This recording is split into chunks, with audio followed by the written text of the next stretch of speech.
Let's do it.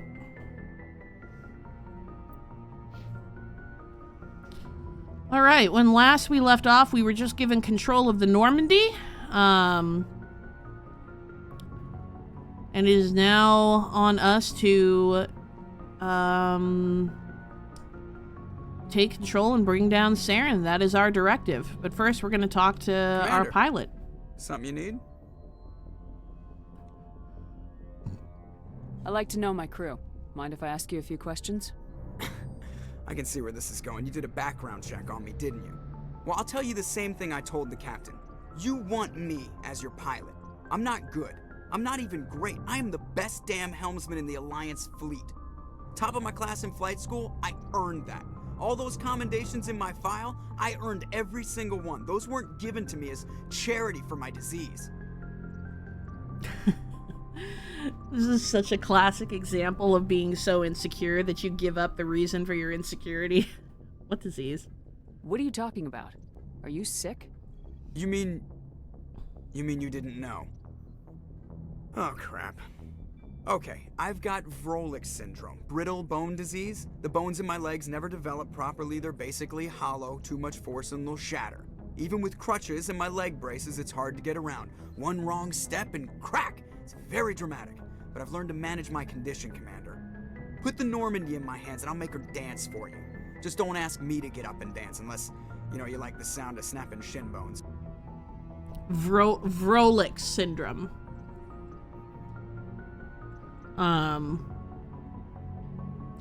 Why does it remind me of I was born with glass bones and paper skin.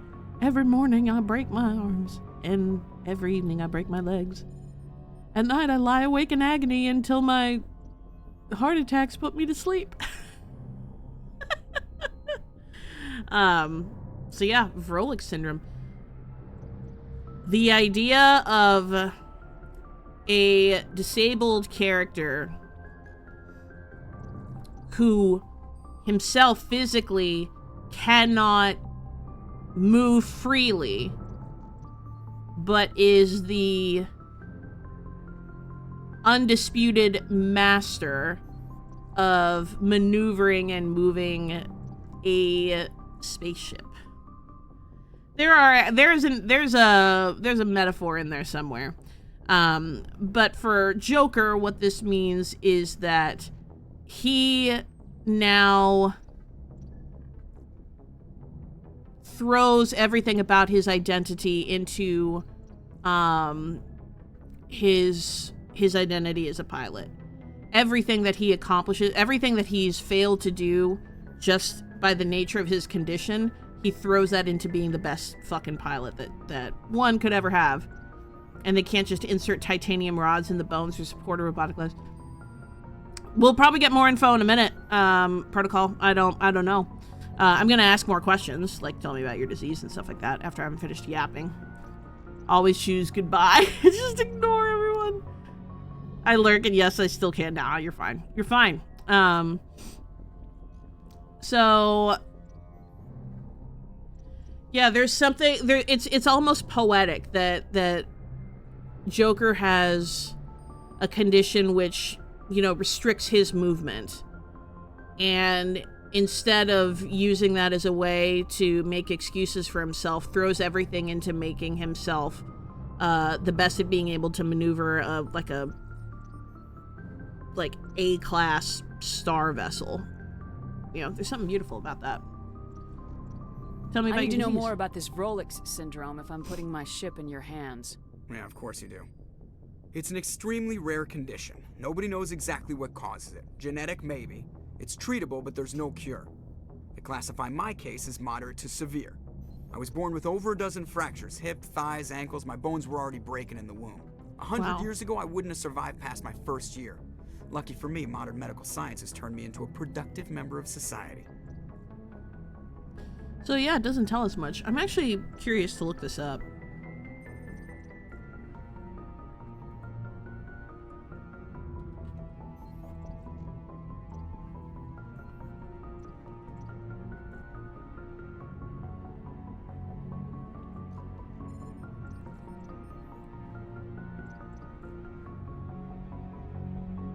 Brittle bone disease.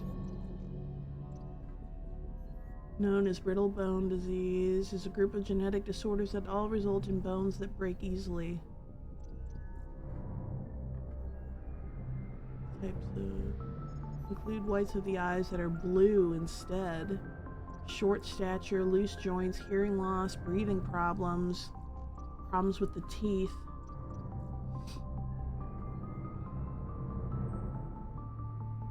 Such as the aorta pulmonary.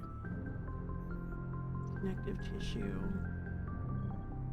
Do not have a major effect on life expectancy. Death during childhood from it is rare, and many adults with OI can achieve a significant degree of autonomy despite disability.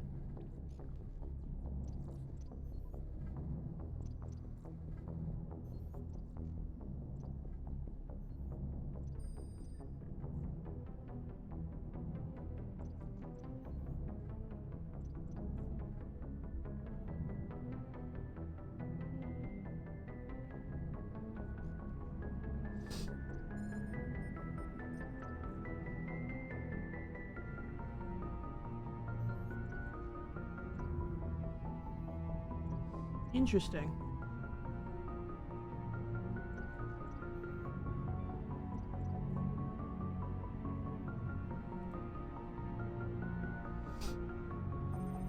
Mr. Glass, I never saw Unbreakable.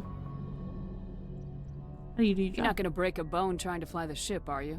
I don't fly with my feet. No, I was Commander, reading. So I'm fine as long as I'm in this chair. I gotta be real careful when I get up to take a piss, though. I can do my job as well as anyone on the ship. Better, actually. So don't worry about it. Yeah, no mod issues. I was reading about Joker's condition, Vrolik syndrome, to try to learn more about it. I'm not trying to make you uncomfortable. Let's talk about something else. Whatever you want, Commander. Why does everyone call you Joker? It's a lot shorter than saying Alliance Flight Lieutenant Jeff Moreau. Plus, I love to make little children laugh. I was just thinking how much you remind me of Santa Claus. Look, I didn't pick the name. One of the instructors in flight school used to bug me about never smiling. She started calling me Joker, and it stuck. Why didn't you ever smile? Yeah, I love Joker too. Hey, I worked my ass off in flight school, Commander. The world's not gonna hand you anything if you go around grinning like an idiot. By the end of the year, I was the best pilot in the academy, even better than the instructors, and everybody knew it. They'd all got their asses kicked by the sickly kid with the creaky little legs. One guess who was smiling at graduation? Yeah, it makes sense because Joker lacks so much confidence in himself. Everything, he makes everything 10 times harder than on himself. Doesn't want to take any handouts. This is very, I don't want to speak from a position of ableism here because that's not fair. And I would be coming at it from an ableist perspective. But I imagine for Joker that there is a level of, being extra incentivized to prove his merit. And being the best at what he does isn't just about a personal achievement. It's about, proving that he can stand up there with everyone else. He needs to feel included. It's not enough to just be good at what he does, because being good does not make you stand out, especially when you're, in his case, he's quote-unquote a cripple. And that's something that has followed him, and it's even more the reason why he throws everything into being good at what he does. Ship status report. How's the Normandy performing? Is she everything they said she'd be? She's the best It's ship true. in the fleet. If you've got a pilot who knows how to handle her. Balance isn't what you'd expect. Takes a while to get used to that oversized drive core we got stuffed in the back, and her power can sneak up on you if you're not careful. The Normandy's probably too much ship for your average Alliance pilot, Commander. Lucky for you, I'm anything but average. Yeah, see? Constantly overcompensating. Like, it's okay for us to just have confidence in you that because you're in this position, it's because you're good at your job. But he's constantly had to prove himself his entire life, and so that's something that just sticks with you, I imagine. Yeah, Joker's the best. I have to go. All right, see ya. But I love Joker. He's great. He's in that position because he deserves it.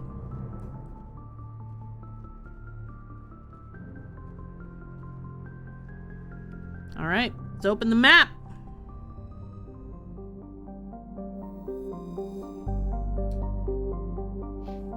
Oops, that's not what I meant to do. This is always my favorite part.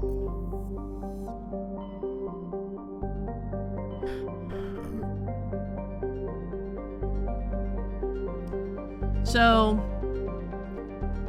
the beauty of this moment when you come to this map for the first time, this is really the first moment in the game where you are really given choice.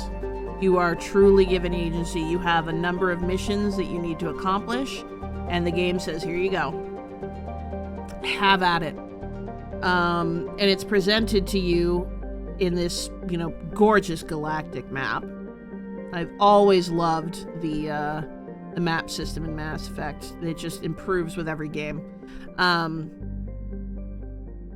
There's something like this map with AI could be amazing. What do you mean, this map with AI?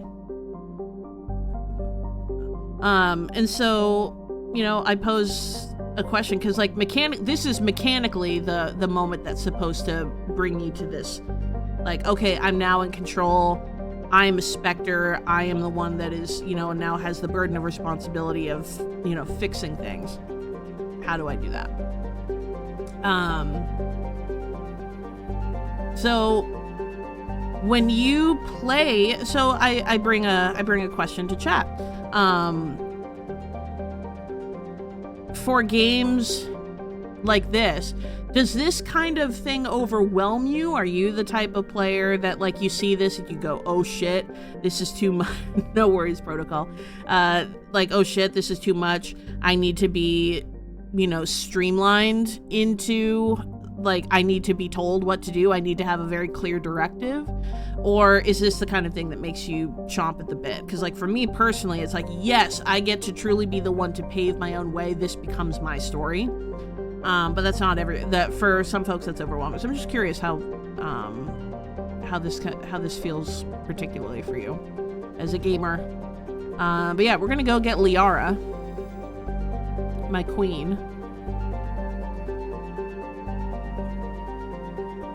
She's in Artemis Tau, right?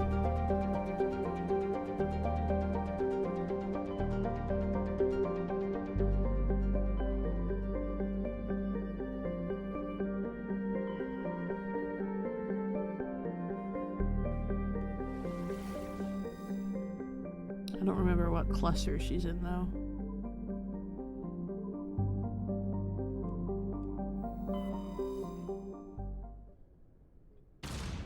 Yeah. And the reason why is because there's choice, but not too many. Artemis Tau is great. Yep. Yeah, I really love being able to choose, I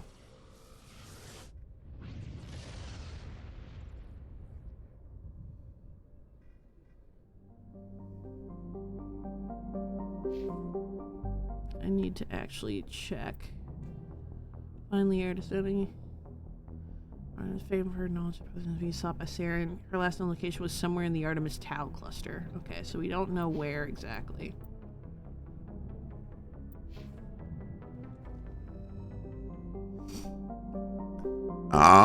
Excuse me.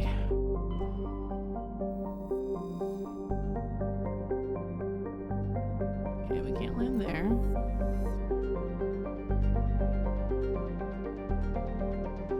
You know what? I think it's Therum is the planet she's on.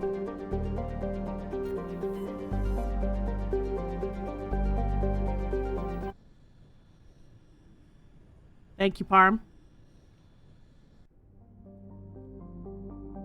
Phaistos, Armeni, Therum. There it is. Landing.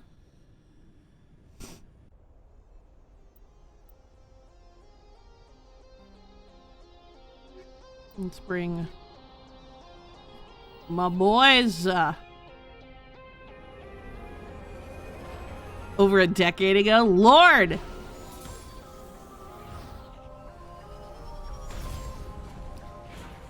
No, Mass Effect Andromeda is last on the list for me. Commander, I'm picking up some strange readings. Really strange, like off the damn charts. It looks like it's coming from an underground complex a few clicks away from the drop zone.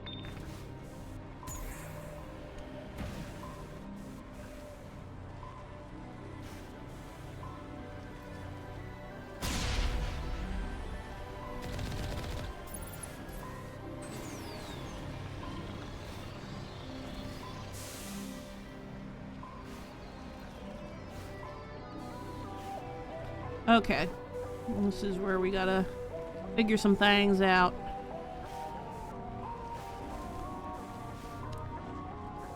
Terra pictures? Holy.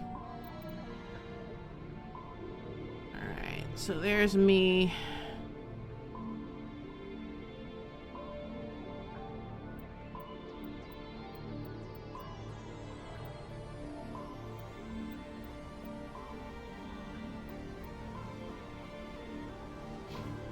Alright, let's just move, I guess.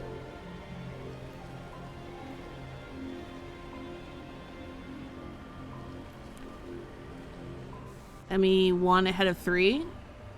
Really? You would put 1 ahead of 3? May I ask why, Toon?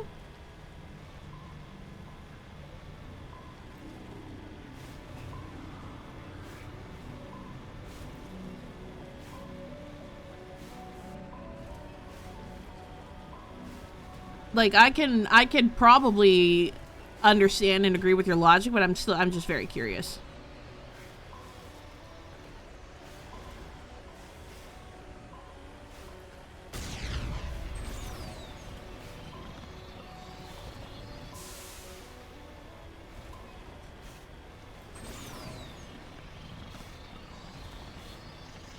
You have 3 than 1. The gameplay and continuity between games is really awesome. Yeah.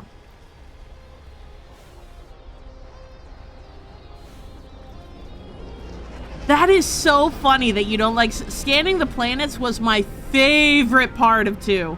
I absolutely love scanning the planets. You know what? That's fair. I think that that's wildly fair, Toon. I think the story that you get in 1, especially, I think the villain of all of the entire trilogy, I think the villain in I think Saren as the villain is the best one between all of the games. Because I think that he's one that you can have the most empathy and understanding for.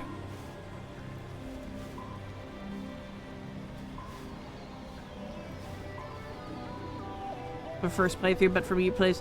Yeah, replaying Mass Effect 1 is a great one to replay. It really is a very satisfying game to replay. Only a fool punches a Nathak in the mouth.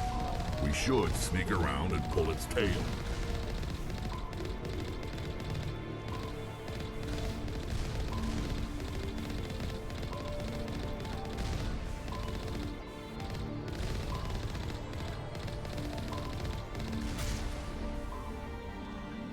Forgot I could do that.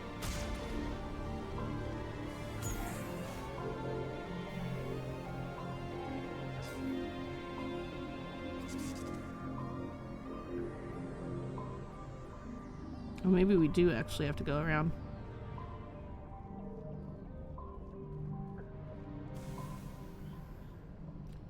We really do stand out in 3, but the main story of 1 was more compelling and I didn't feel super satisfied. Oh yeah, nobody does, Toon. Nobody, I think, was ever fully satisfied by the ending in Mass Effect 3. Well, any of the endings. Like the fact that, I mean, the game originally only launched with 2. And I remember when Mass Effect 3 came out, I hadn't played the other 2 yet. But whew, I remember just the absolute uproar that happened. Because there were only 2 at the time, and people were just like, what the fuck is this? They added the 3rd one later. to basically calm a rabid fan, and they weren't even happy with that one. Like, not as happy. Yeah, we love Daddy Rex in this house.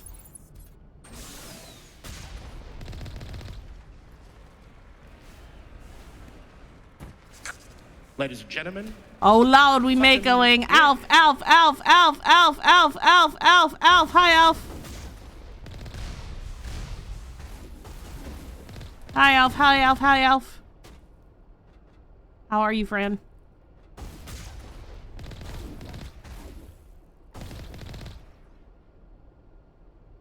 Okay, no! Where'd you die? Time for me to get off my... I'm sorry, friend. Get some good rest. Thanks for hanging, though. I really appreciate you. The tropics, of all places. Ugh. You're gonna get there, friend. I believe. No, sometimes tropics is a fucking mess.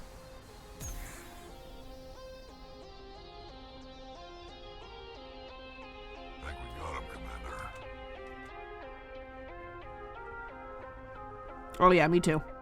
Me too. Hang in there, my compatriots.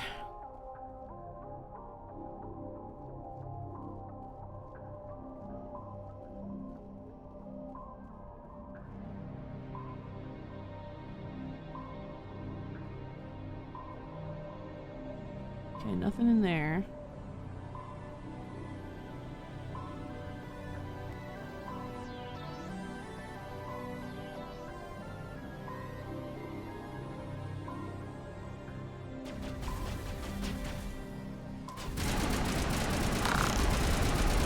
Bye. Out with the alien daddies, you know it, Alf. Just the way I like 'em. How you doing, friend? Happy Saturday to ya.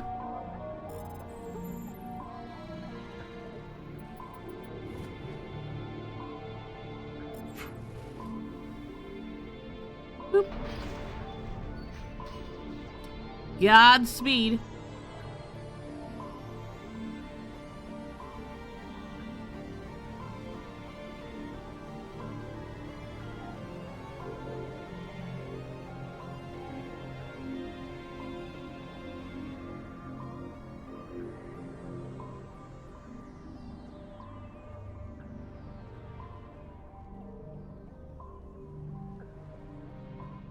Probably don't need anything in here. Pretty good. I'd love to hear it. You wouldn't believe the day I've had, Alf. The evening, I should say. The cat distribution system might have chosen me. We're gonna find out. Been cleaning today, and now I'm laying in front of an oscillating fan. That kind of day, huh? What you cooking? And can I have some? A Claire cat. There, like, there is a cat loose in the stairwell right outside my apartment building. All targets down. And he's young. He's very young. We're relatively certain. Come on, Claire. There we go. We're relatively certain that he belongs to somebody in my apartment complex. Because he's healthy. He's in good shape. He just looks absolutely terrified. But we couldn't catch him. The neighbors came and told me about it because they thought he was my cat. They're like, can you take him for the night? And I'm like, if we can catch him, sure. But he was absolutely terrified. And he's loose in the hallway right now. So I set out some food. Water. The neighbor brought a little makeshift litter box. And we're gonna, hopefully, I'm gonna check, every hour or so, and then if I can get him, I'll bring him inside. But at the very least, he's indoors now. He's indoors. He's safe. And he was very friendly. He let me pet him. He was just scared to be, he just doesn't recognize any of these people, so he's scared. And he's definitely a boy. He had I saw the crown jewels.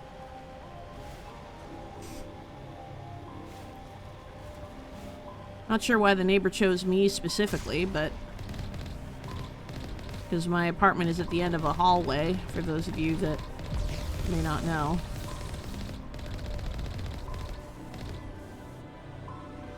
So the cat's bee piss.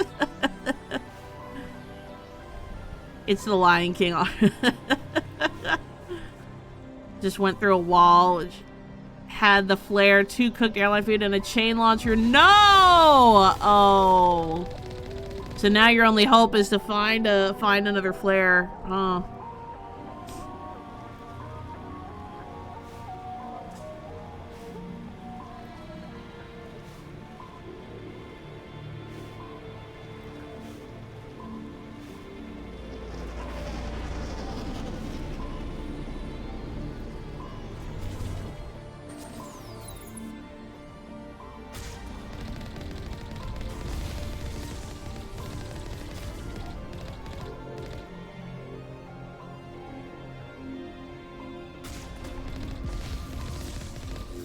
Alright, I'll go.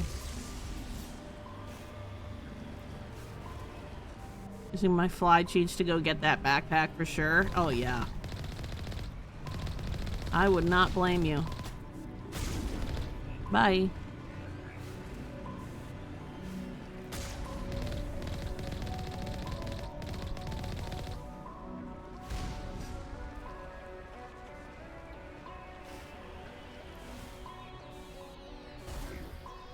Make sure fleeting mouse sighting doesn't occur. That's true. That is true. Yeah, we have not had anything now in 3 months, so at this point, I'm just kind of considering it, you know, God willing, it was just a fluke.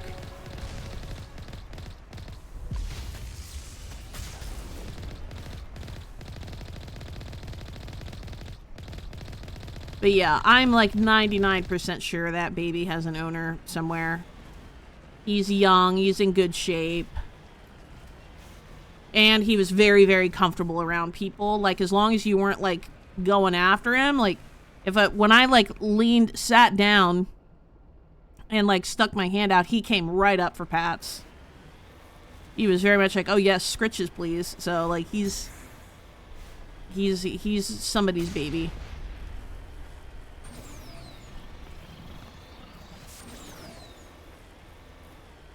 Died all natural. Oh, the baby. Yeah, he's a sweet baby. If I end up getting him inside, I'll send y'all some photos.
All good, Azuntai. Get some good rest, friend. Thank you for hanging.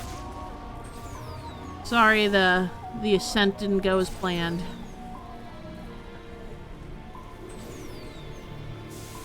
Sleep most tastily.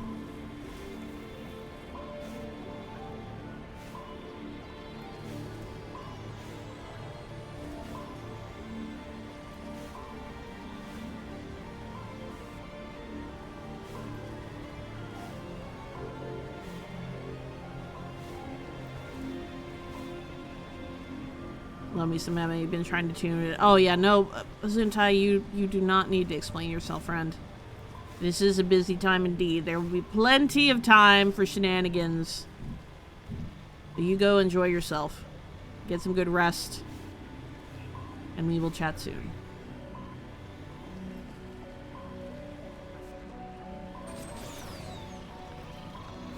We zooming.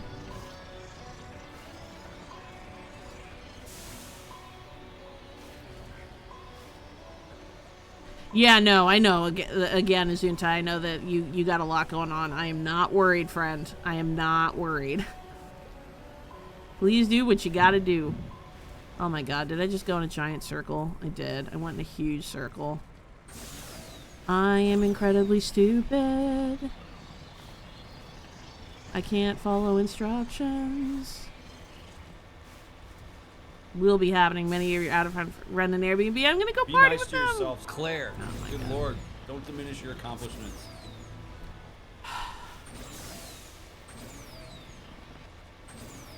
You beat me to it. But only as a threat against my life as a warrior. He has that effect on people.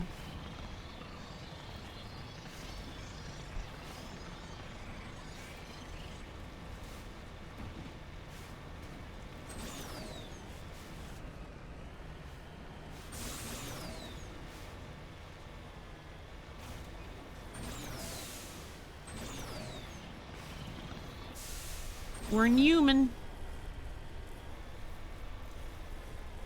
But can we be both? From a warrior to a lover. That's your por qué no los dos. Guys, I'm kind of jonesing for that second, that final taco. Should I eat it?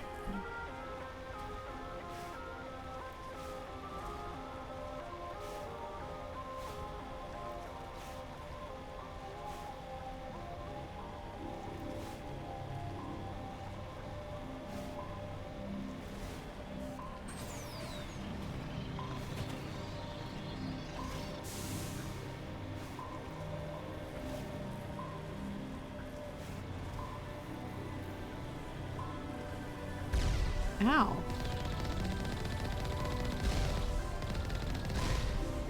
How dare you?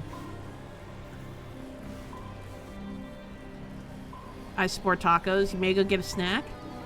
I need you to bring me to all the Mexican places I'm always suggest. Yes, eat the taco. There is a... I would take you to my favorite taco truck. Actually, these tacos are from my favorite taco truck. Called Taqueria Angelica's. They simply have the best tacos. Alright, we'll get to a good landing spot, then I'll go refill my water, and then... Oh man, means we're gonna have to... We're going by foot from here. Which this might be a good time. I'm gonna refill my water really quick, then we'll eat the last taco. Where's my water? It's down. Oh, taqueria are the best. Oh, they truly. Truly.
Alright. Let's eat this last taco. You guys can stare at Shepard while I eat it.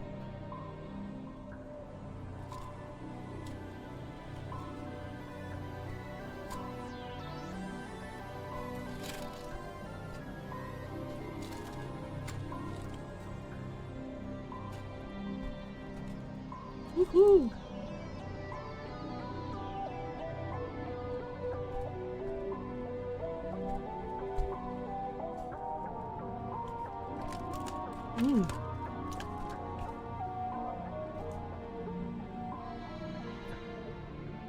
Mm-hmm.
That was the right call.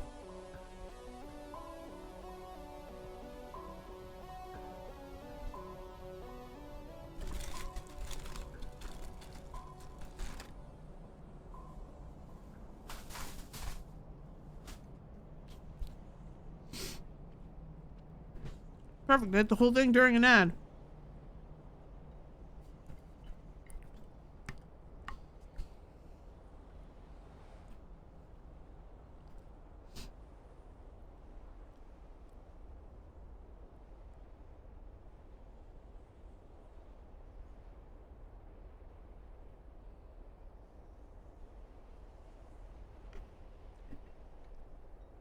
All right. You peaked!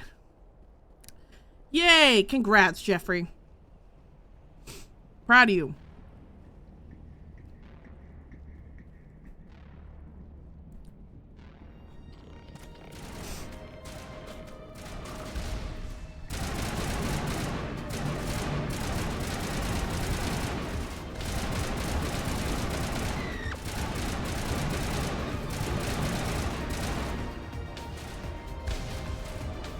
Thank you, Jeffrey. And Zoon and I all failed to peak. Yeah, it's been a day.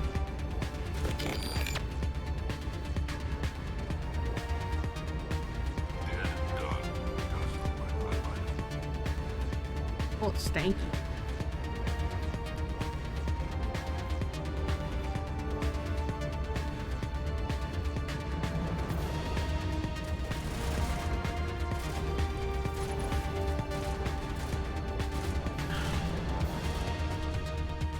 Soft kill deployed.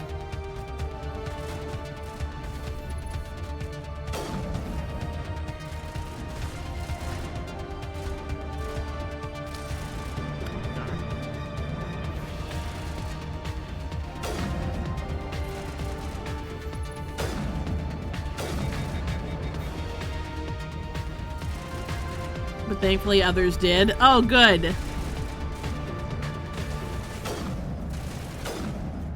Got him.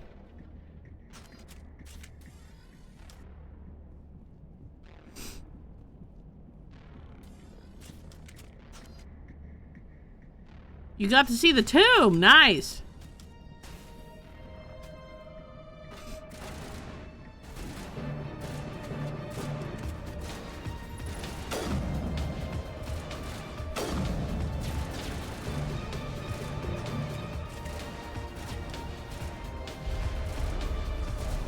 Ah, hello.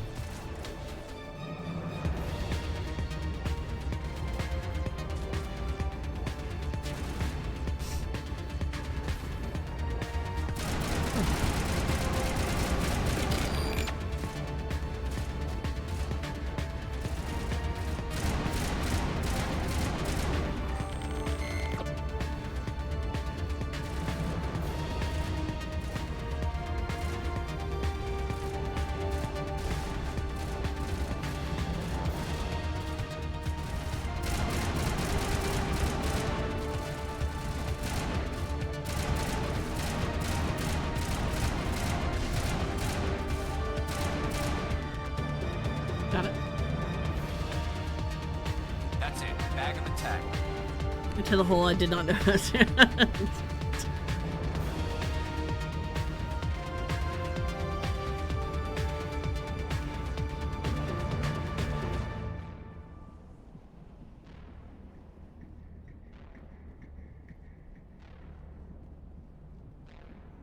Let's get 'em, boys.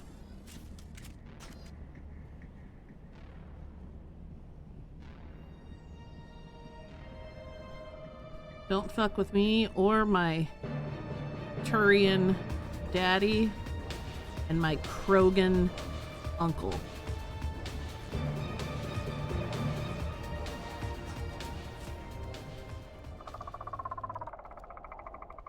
But yeah, these things suck. These were always my least favorite enemy in any Mass Effect.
Damn it, Garrus.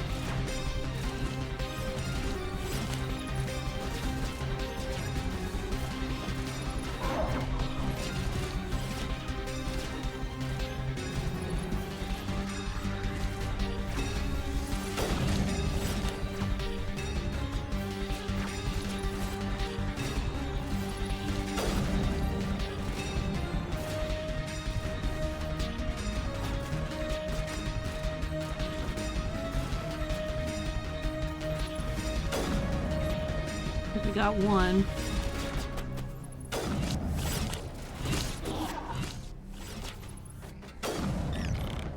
We got two. All right, we got them both.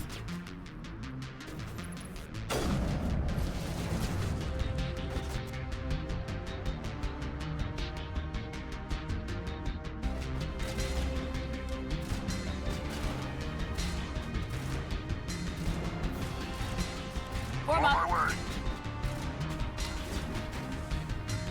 Forgot how to. Patching you up.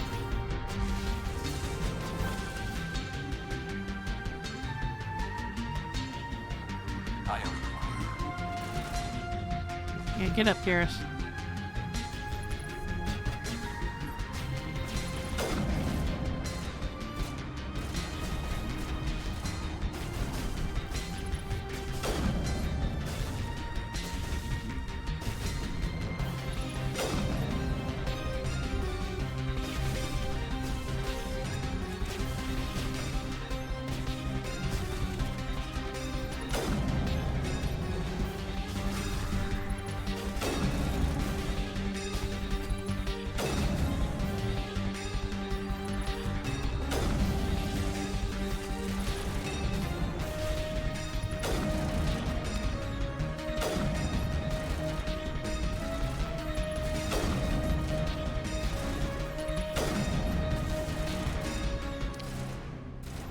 Ow. Lost shields. Ow.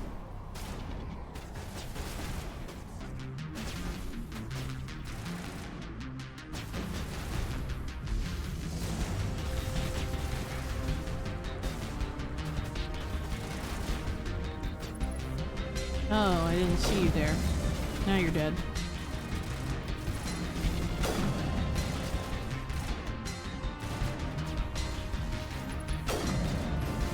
You're dead.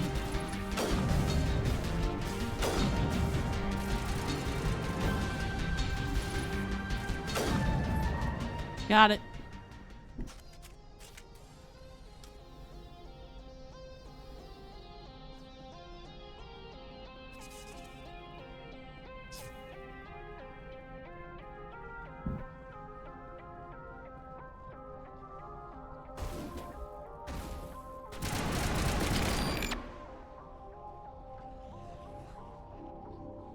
Negative contacts. All right. Leaving here is where we need to go. Get our queen.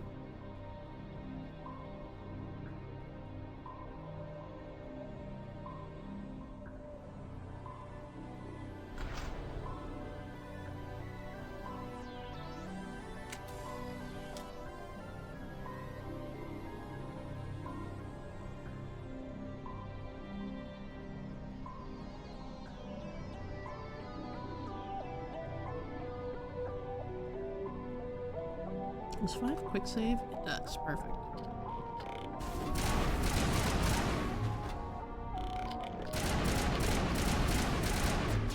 Now it gets fun.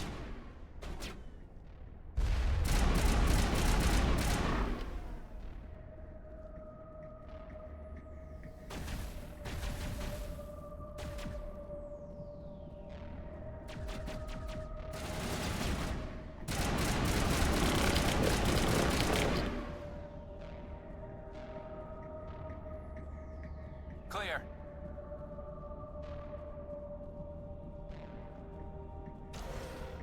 I've never visited a Prothean ruin before.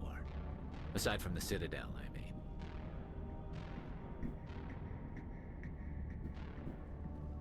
Come on in, gentlemen.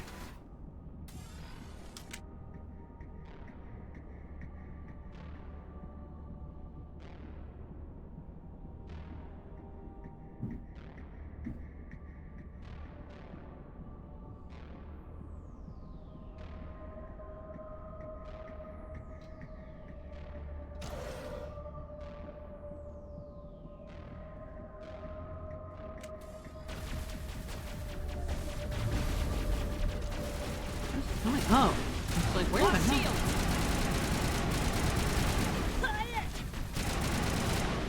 Is that me?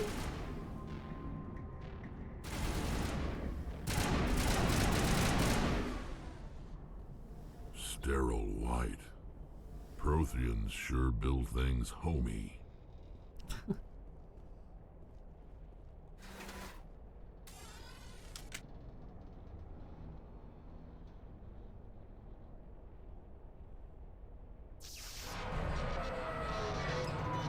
Oh, this feels safe.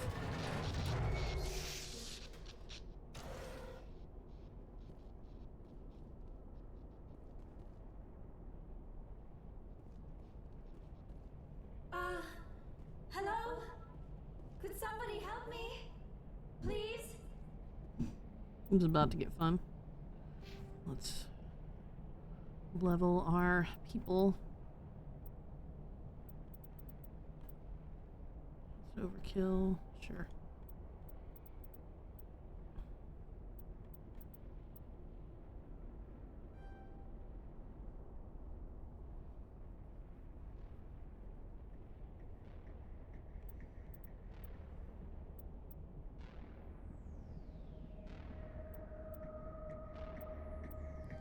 Oh, I've been on. Oh, there we go. 2, 3.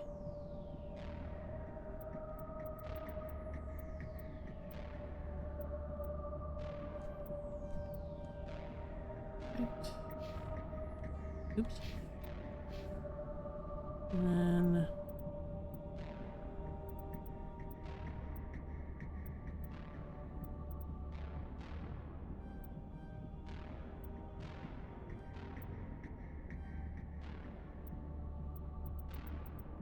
now we can put some medium armor on you. And the rest of it you can auto level.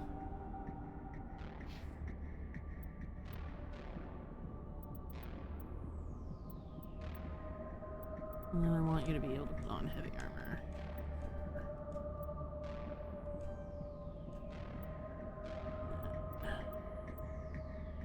So we can auto level. Alright. Equipment.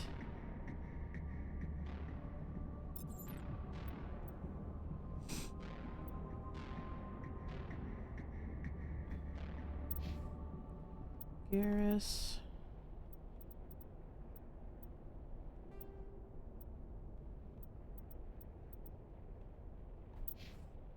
And what do I got for you? I got Explorer. You look kind of silly in white, but whatever.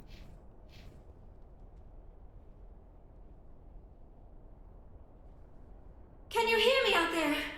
I'm trapped. I need help. Are you okay? What happened to you? Listen, this thing I'm in is a Prothean security device. I created the character. I cannot move, so I need you to get me out of it, all right? We just need to figure some way past this energy field. It's a Prothean barrier curtain. I knew it would keep me safe from the Geth. When I turned it on, I must have hit something I wasn't supposed to. I was trapped in here. You must get me out, please. We'll find some way to help you. There is a control in here that should deactivate this thing. You'll have to find some way past the barrier curtain. That's the tricky part. The defenses cannot be shut off from the outside. I don't know how you'll get in here. Be careful. There is a Krogan with the Geth. They have been trying different ways to get past the barrier. It's you because it looks up. Aww, I've always wished I could be Commander Shepard.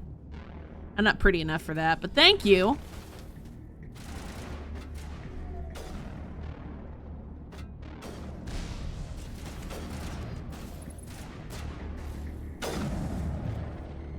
Yeah, baby.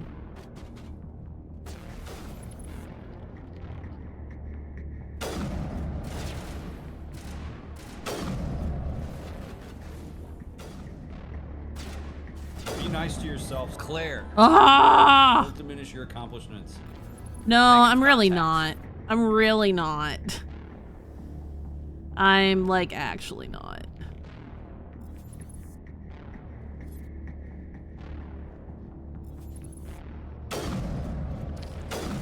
Gotcha. Your turn. Well, ha! Ace shot. All clear.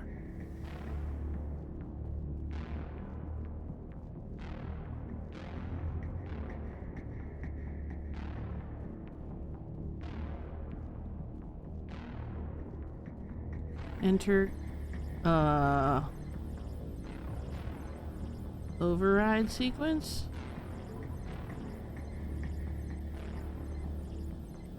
Oh, cancel. I don't know the sequence.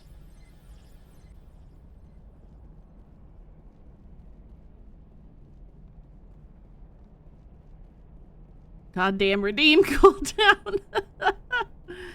It'll hit me when I least expect it, I'm sure.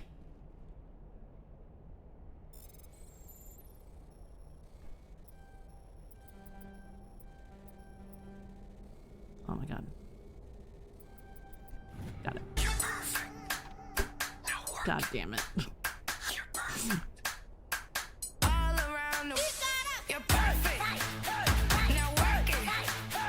You're perfect.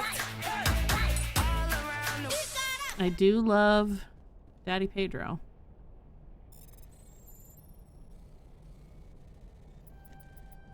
Got him. This right here is my favorite thing ever in the history of forever. I think about this every day.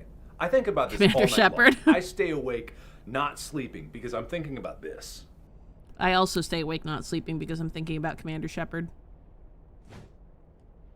Why are we sneaking? Okay, thank you. Like, why are you sneaking? Ugh.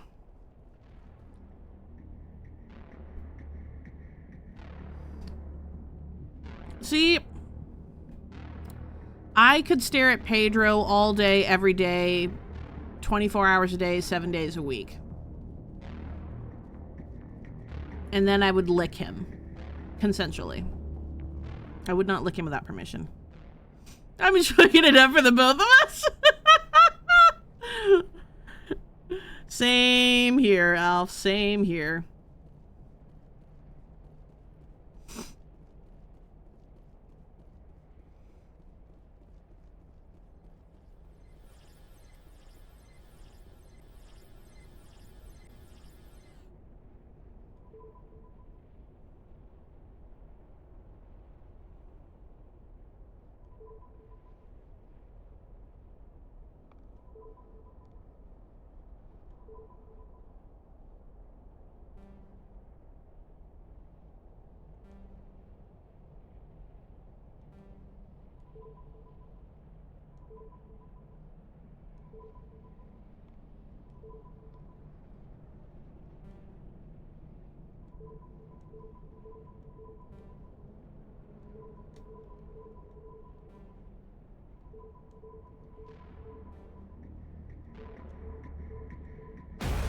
Got it.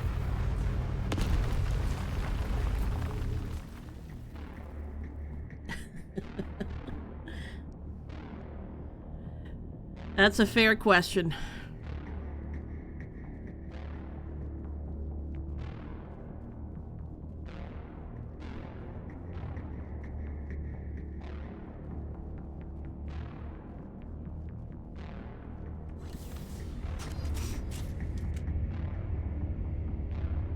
More, Pedro! More! More!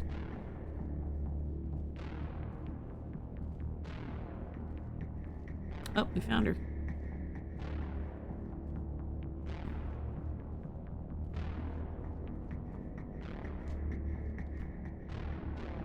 Oh, how did you get in here?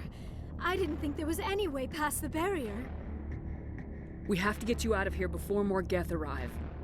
Yes, you're right. I've seen enough of them to last a lifetime. That button should shut down my containment field. Not so fast, Shepard. You sure she's on our side? Her mother's working with Saren. I am not my mother. I don't know why Benezia joined Saren. I don't want anything to do with that Turian bastard.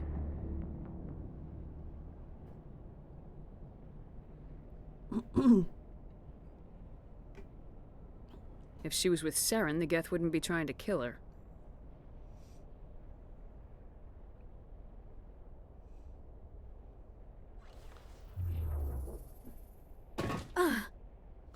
Me too. I have all the faith, though.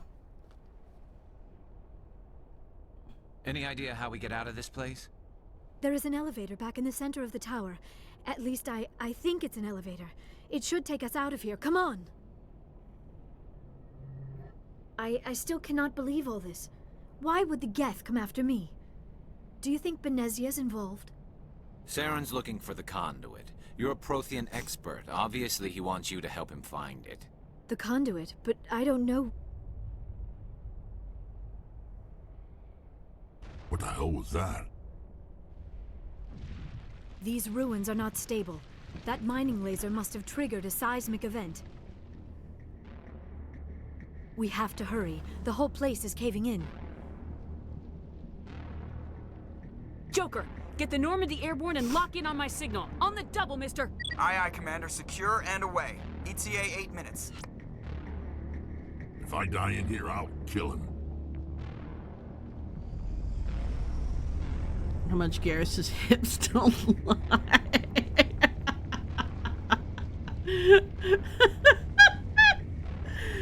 Those are the most truthful hips. Abraham Lincoln hips. Oh, there's the Krogan.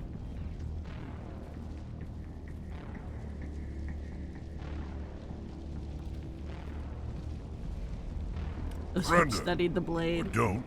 That would be more fun.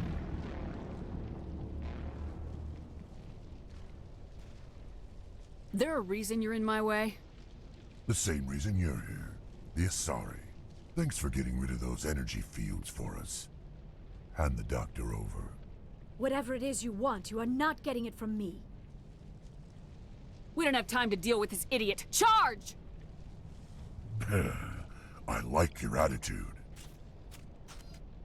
Could draw Garrus with very top hats on each hip. Ah, facts though. Shields down. Lost shields!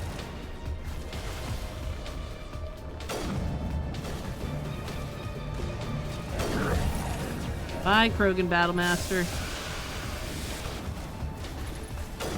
You were bad at your job.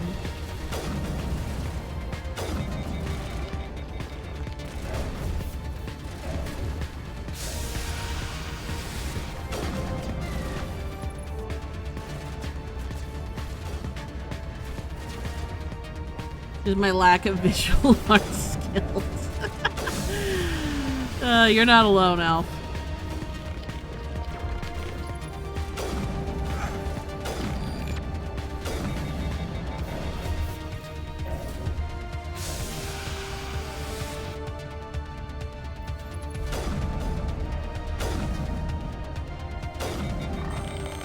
Got him.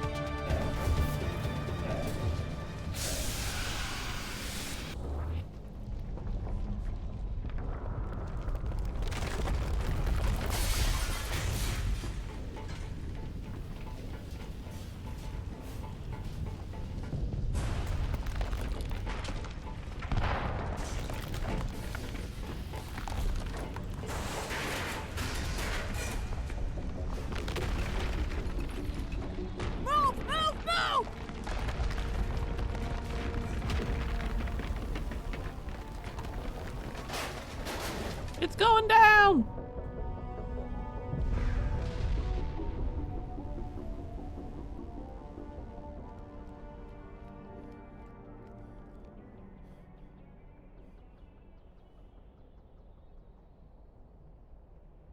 Your line's on it. Too close, Commander. Stop! 10 more seconds, we would have been swimming in molten sulfur. The Normandy isn't equipped to land in exploding volcanoes. They tend to fry our sensors and melt our hull. Just for future reference. We almost died out there, and your pilot is making jokes? It eases the It's a tension. coping mechanism. You'll get used to it. I see. It must be a human thing. I don't have a lot of experience dealing with your species. Phrasing? But I am grateful to you. It's going You saved my down. life back there. Are you And not just from the mad? volcano. Those Geth would have killed me or dragged me off to Saren. What did Saren want with you? Do you know something about the conduit? Only that it was somehow connected to the Prothean extinction. That is my real area of expertise. I have spent the past 50 years trying to figure out what happened to them. 50 years. Just how old are you exactly? I hate to admit it, but I am only 106. Damn! I hope I look that good when I'm your age.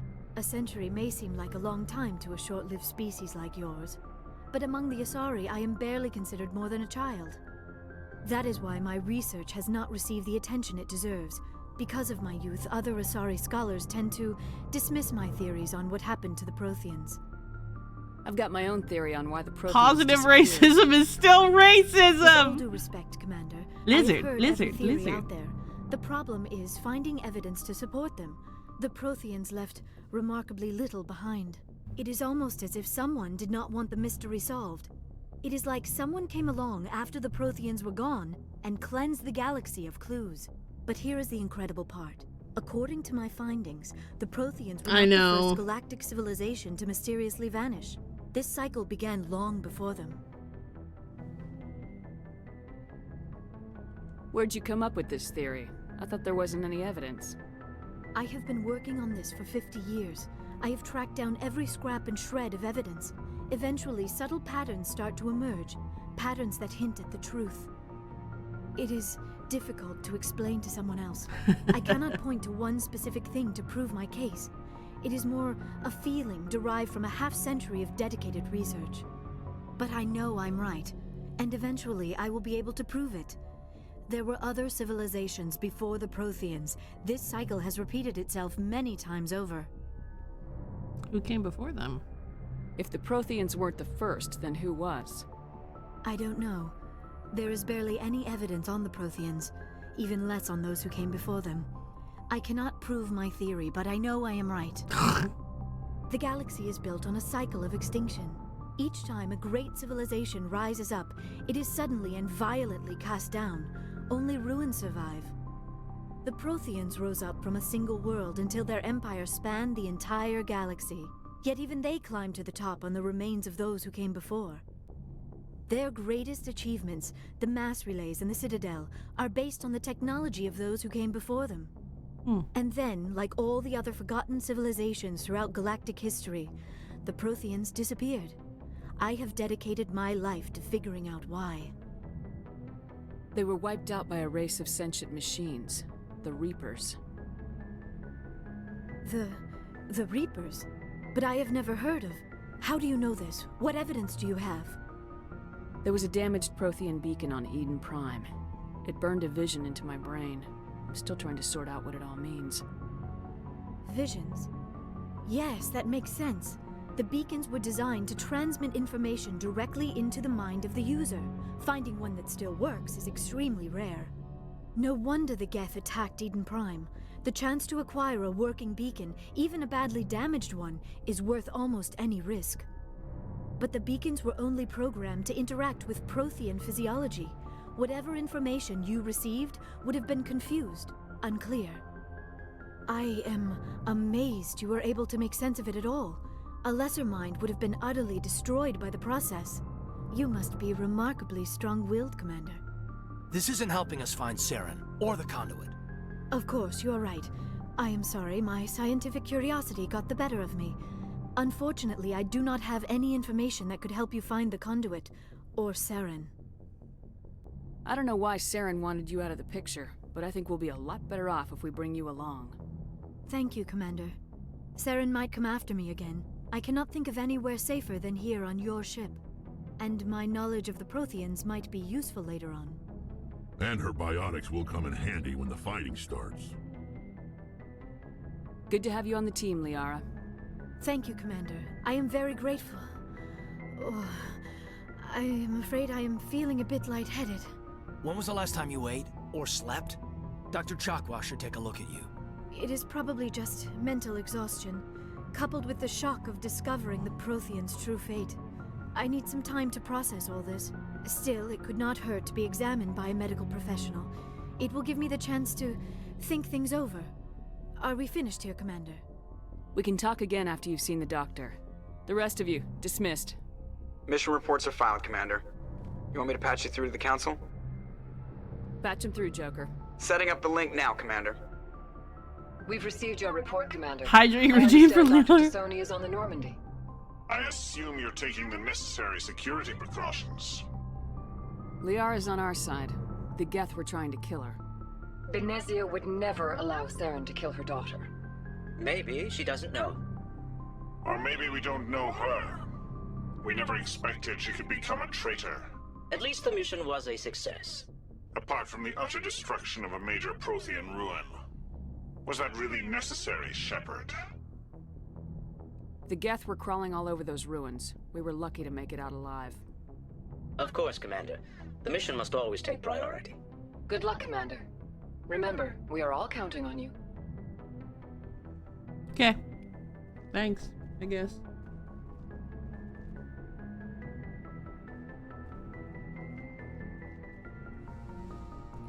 Alright. Let's do some chit-chat with our crew.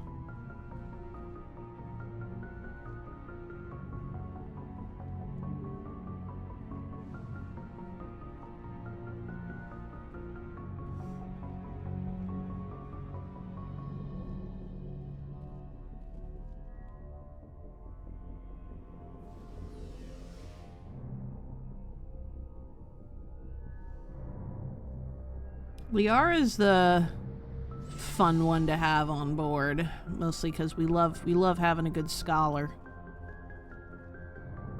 Commander, nice work out there. I knew working with the Spectre would be better than life at CSEC. Have you worked with the Spectre before? Well, no, but I know what they're like. Spectres make their own rules. You're free to handle things your way.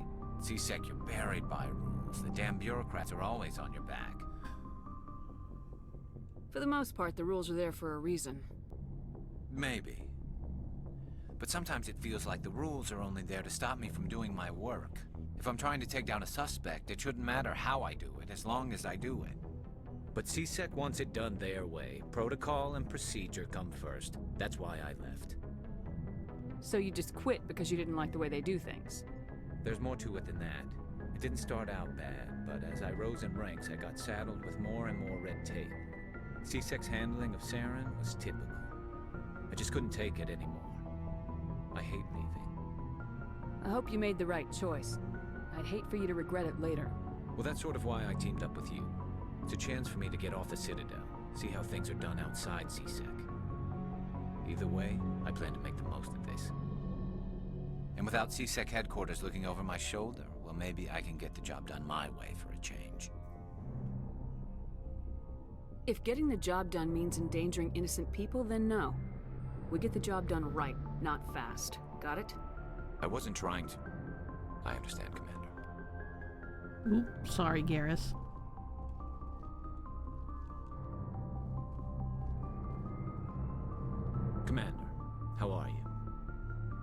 Why did you want to be a C-Sec officer in the first place? That's a good question. There were several reasons, I guess. Like what? Probably the same as most officers. I wanted to fight injustice, wanted to help people. I guess my father had something to do with it too. He was C-Sec, one of the best. I grew up hearing about his accomplishments or seeing his picture on the vids after a big arrest. He's taking my resignation pretty hard. He's not impressed that you're going after Saren? My father's a C-Sec man to the bone. Do things right or don't do them at all, he says. He thinks I'm being too rash, too impatient. He's worried I'll become just like Saren. He actually talked me out of becoming a Spectre when I was younger, for the same reasons.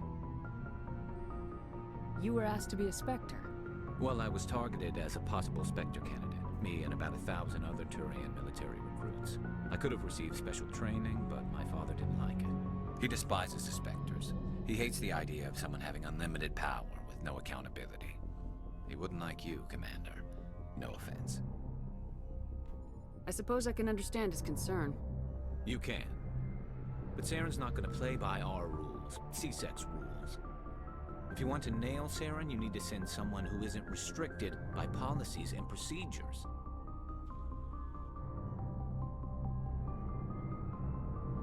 You're a quick learner, Garrus. We'll beat him at his own game. It's the only way to stop someone like him. I'm right behind you, Commander. So,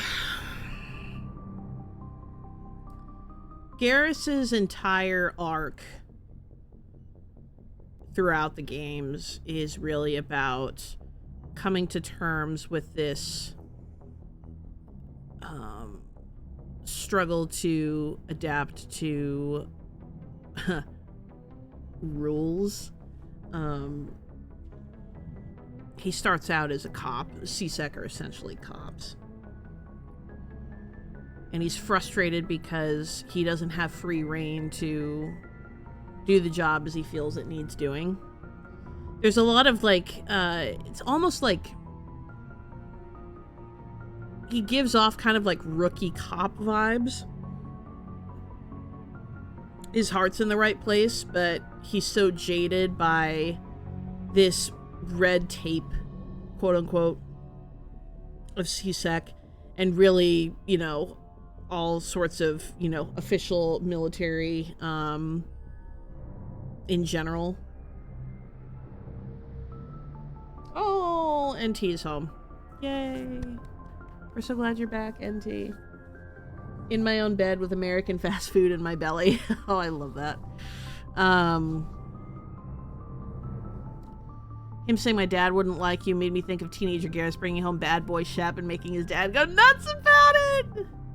Yes, I love his character, especially as someone you can criticize and see grow. Yeah, exactly. Because as much as I might agree with, you know, the idea that, you know, red tape isn't always a good thing, I do agree with what Shepard says there, that rules exist for a reason. We do want to have some semblance of order. And the whole reason that he joins Shepard, I think, is more about the excitement of being not tied down by regulations. Oh my goodness! Bionic Bonnie, hello! Hello, hello! Hello, friend! Big Buddha, hello! Welcome in, Raiders! Thank you for that shout out. Welcome in, Raiders. My name is Professor Claire. I am an actual professor. I teach about video games as literature at my local college. We are doing an analysis run of Mass Effect, of the Mass Effect trilogy. We're on Mass Effect 1 right now. We were just talking about Garrus. Labubu Devourer. Labubu Devourer, but surely you wouldn't want to hurt my friend Steve. Surely you wouldn't want to, you wouldn't want to hurt Steve. We don't want to devour Steve, right? No, not my boy, my beloved son. Not my boy. Welcome in, Raiders. How was your stream? What were you playing, friend? What were you up to? Yeah, we are enjoying ourselves some Mass Effect here, having a great old time. Thank you so much for the follow. I don't know why my follow alerts aren't going through. Weird. But thank you so much for the follow. It was good. We did May Day Cafe IRL to celebrate our quest milestone. Then we did emergency ocean, cleanup sim. I love that emote. That's amazing. That sounds lovely, friend. Well, I imagine it's late for you, so end up raising 2K. Yes! You know that is my favorite thing to hear. That is awesome. Congratulations, friend. Amazing. So much congrats. Doing amazing work there. Well, friend, if you or anyone else needs to raid and run, I imagine it's late for you. Please, please, please take care of yourselves as needed. But if you would like to hang out and listen to some chitter-chatter about Mass Effect 1 and why Garrus is daddy, then we're super happy to have you. But I appreciate it. Yes, please go get some sleep. But friend, thank you so much for coming through. I really appreciate it. Thank you for sharing your community with me. I will take very good care of them. And you please go and take care of yourself. All of you, please go get water, get a snack, get some rest, do what you gotta do. And yes, sleep tasty, my friend. I will talk to you again soon. But yeah, I think with Garrus, at least him initially joining our little crew here is more about the excitement and the thrill of not being tied down by rules than it is about bringing Saren to justice. And I don't think that he knows that necessarily. I don't think he's trying to get out there, hurt anybody or cause damage or wreak havoc. But he wants that thrill. He wants to be able to just beat bad guys without, having to deal with the repercussions of his actions. So really this journey for Garrus is as much about learning how to find that balance and to understand, what's important to him. And how that's going to inform, the kind of person he becomes later in the game. Saren is his excuse. 100%. Thank you, Alf. I think that you articulated that far better than I did. Saren is his excuse, not his reason. And I don't think he knows that. I don't think he's trying to do anything bad here. But he believes that institutions are there to inhibit, not to help. And instead of trying to work within those systems, he's very much like, fuck the system. I just want to go in guns blazing.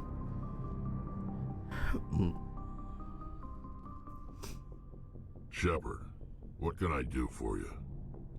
What's your story, Rex? There's no story. Yes, there is. Go ask the Quarian if you want stories. You Krogans live for centuries. Don't tell me you haven't had a few interesting adventures. Well, there was this one time the Turians almost wiped out our entire race. That was fun. I heard about that. They almost did the same to us. It's not the same. It seems pretty much the same to me. So your people were infected with a genetic mutation? An infection that makes only a few in 1,000 children survive birth? Jesus. And I suppose it's destroying your entire species? Giant edgy goth boy. I suppose it isn't all the same. I don't expect you to understand, but don't compare humanity's fate with the Krogan. I was just making conversation. I wasn't trying to upset you. Your ignorance doesn't upset me, Shepard. As for the Krogan, I gave up on them long ago. The genophage infected us, but it's not what's killing us.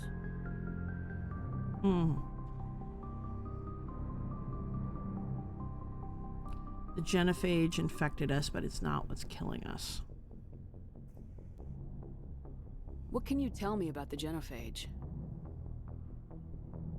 Ask the Solarians if you want details. They made it. All I know, it makes breeding nearly impossible. Thousands die in stillbirth, and most never get that far. Every Krogan is infected. Every one. And no one's rushing to find a cure. Why don't the Krogan try to find a cure? When was the last time you saw a Krogan scientist? You ask a Krogan, would he rather find a cure for the genophage or fight for credits? He'll choose fighting every time. It's just who we are, Shepard. I can't change that. Nobody can. He does in fact have a point, but he does immediately open with trying to shut you down before you say, yeah, that's true. So, yeah, Rex is so closed off, at least initially. There's so much that goes into earning his trust. But this goes back to what I talked about in the first episode about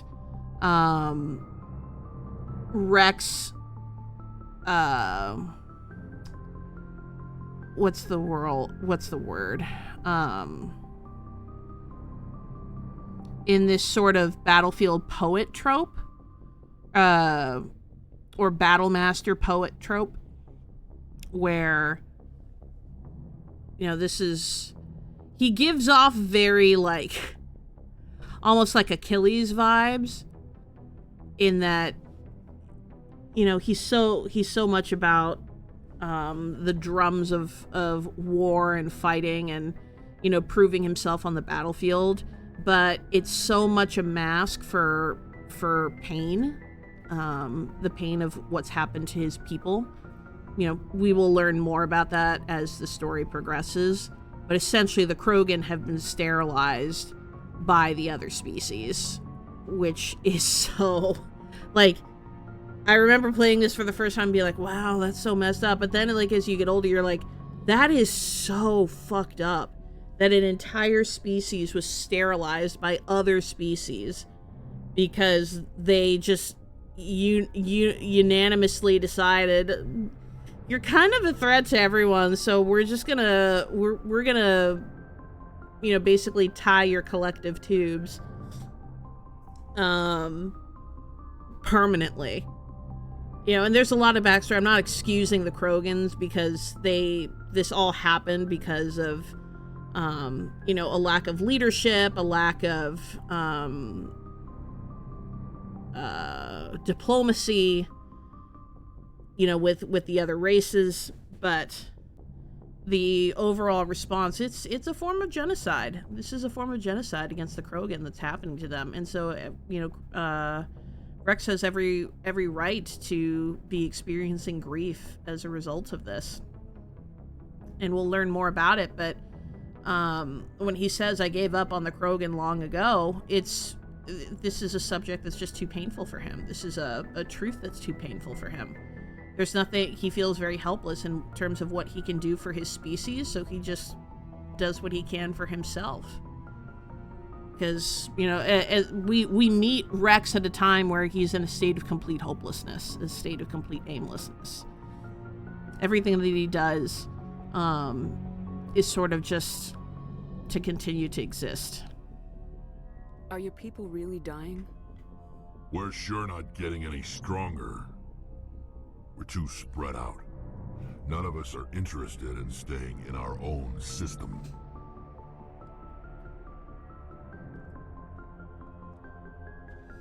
Lots of species have left their homes and prospered. But they go to colonize new worlds. We're not settlers. We're warriors. We want to fight. So we leave. Hire ourselves out. And most of us never go back.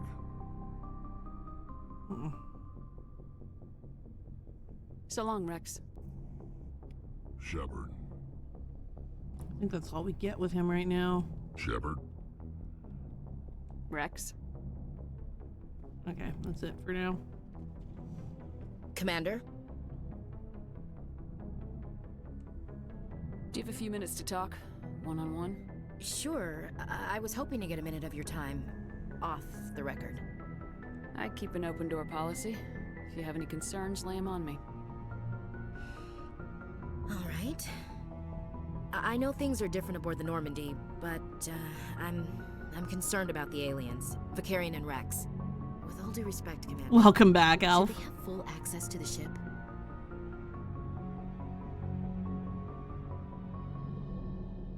Don't mince words, Chief. What's your concern? This is the most advanced ship in the Alliance Navy. I don't think we should give them free rein to poke around the vital systems. Engines, sensors, weapons. You don't trust the Alliance's allies? I'm not sure I'd call the Council races allies. We, humanity, I mean, have to learn to rely on ourselves.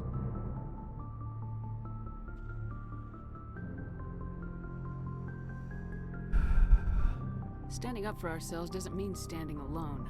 I don't think we should turn down allies. I just think we shouldn't bet everything on them staying allies.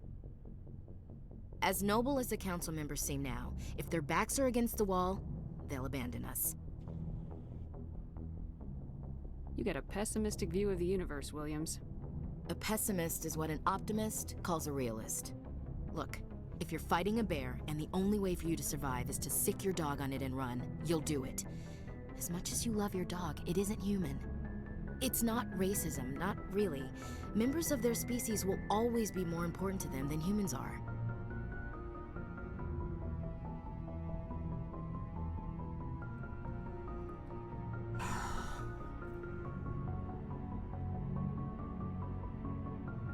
First of all, absolutely not. I can name about 10 people right off the top of my head that would absolutely put themselves in front of a bear for their dogs. 100% of the time. Took a break during this convo. I'm going to sit through it, and I'm going to, because I have a lot I need to say about this.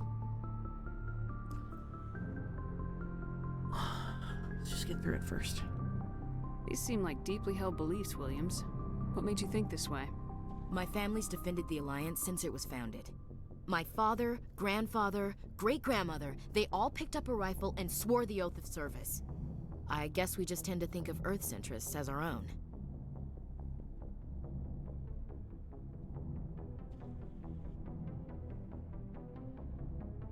I never knew my family. Grew up an orphan on Earth.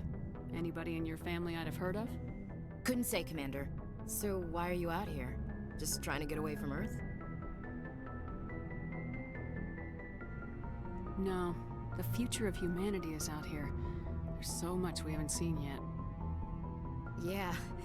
I still remember my first field exercise on Titan. When we hit mud, the reality hit me. I'm the first person who ever stood here. Then my drill instructor kicked me in the ass. I went face first into the muck. He spent the next 5 minutes chewing me out for gold breaking. Don't tell me you had Gunny Ellison. He's the only one who uses that word to describe shirking duty. Oh Lord, you went to the Makapog boot camp too? Yeah, Gunny Ellison's still reaming out recruits down there. Kicking ass and using words like inveigle and pusillanimous. It doesn't sound like you've worked with aliens before. No, ma'am. Mainly I've been groundside, part of the surface garrison forces. I did get a rotation on a space station for training. Every Marine a rifleman, every rifleman ZG certified. That's odd. Your record is spotless and your technical scores are exemplary. You should be serving with the fleet. Anyway, that's why I haven't served with many aliens, Commander. Evasive. But you have to work with aliens. Alright, I can see where your concerns are coming from, Williams. But this is a multilateral mission. You're gonna have to work with aliens, like it or not. It won't be a problem, Commander. You say jump, I say how high. You tell me to kiss a Turian, I'll ask which cheek. I'm glad there won't be a problem. Anything else you need, Commander? What's your opinion of the last mission? Not sure I buy Dr. T'Soni's story about her and her mom not talking. They're family, right? I think she's being straight with us. Or at least I don't think she lies very often. Yeah, she's probably really bad at it. Too bad those ruins got destroyed. I mean, they lasted thousands of years. That's impressive. Dismissed, Chief. Ma'am.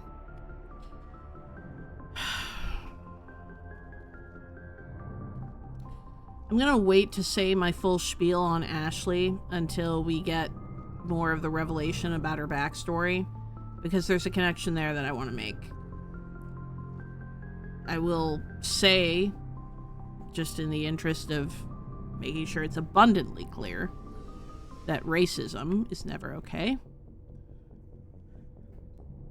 Regardless of your backstory, regardless of your history, regardless of your personal belief system, anything, doesn't matter. There's no excuse. What I will say,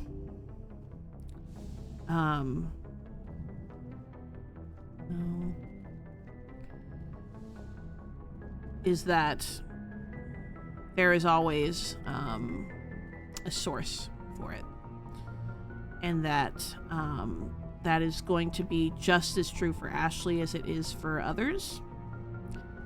And that by understanding the source of that racism, you can work to deconstruct it. And most of the time, people who hold those beliefs, there is an element of unconscious, or either unconscious or subconscious, I think it's unconscious racism. I know that that's something that I personally have experienced, and I think that's just the nature of being, a white girl in California in the United States. It's gonna happen. I have some kind of just automatic privilege in that area.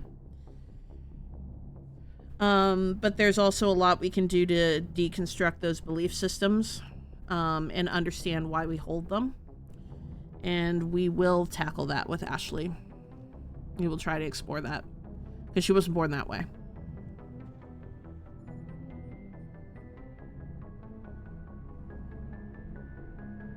Commander, do you have a minute?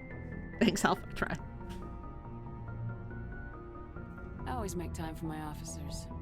Off the record, I think there's something wrong here. This Saren is looking for records on some kind of galactic extinction, but we can't get backup from the Council? Sorry, Commander. There's writing on the wall here, but someone isn't reading it. The Council doesn't want to believe anything's wrong. I'd call it human nature, but... I hear you. It just seems like a group that's been around as long as the Council should see this coming. I mean, it's funny, we finally get out here, and the final frontier was already settled. And the residents don't even seem impressed by the view. Or the dangers. Well, well. You're a romantic. Did you sign on for the dream, Malenko? Secure a man's future in space? Yeah, I read a lot of those books when I was a kid, where the hero goes to space to prove himself worthy of a woman he loves, or, for justice. Or maybe I was a romantic in the beginning, but I thought about it after brain camp. Biotic acclimation and temperance training. I'm not looking for the dream. I just want to do some good. See what's out here. Sorry if I got too informal. Protocol wasn't a big focus back in Bot. Tell me about it.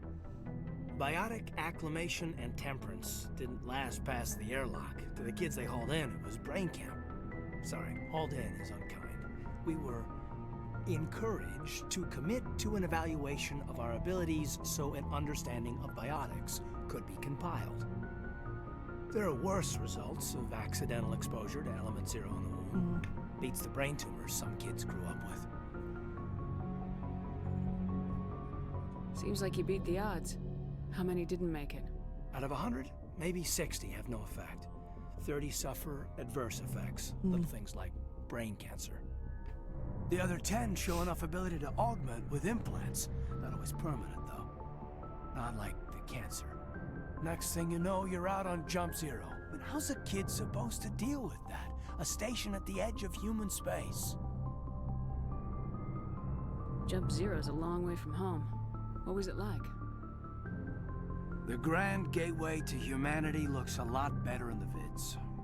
Anyway, this was supposed to be a casual debrief, not a bull session about stuff that happened years ago. We have to depend on each other in combat. I like knowing what kind of man I have at my back. I understand, ma'am. I won't let you down. You, make a habit of getting this personal with everyone? We're not flirting, bro. Of course. But I don't enjoy it with everyone. We'll talk again later.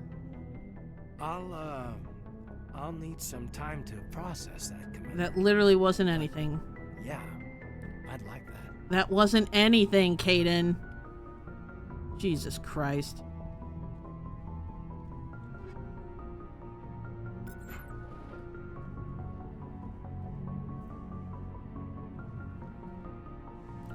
Alright, talk to the rest of the crew.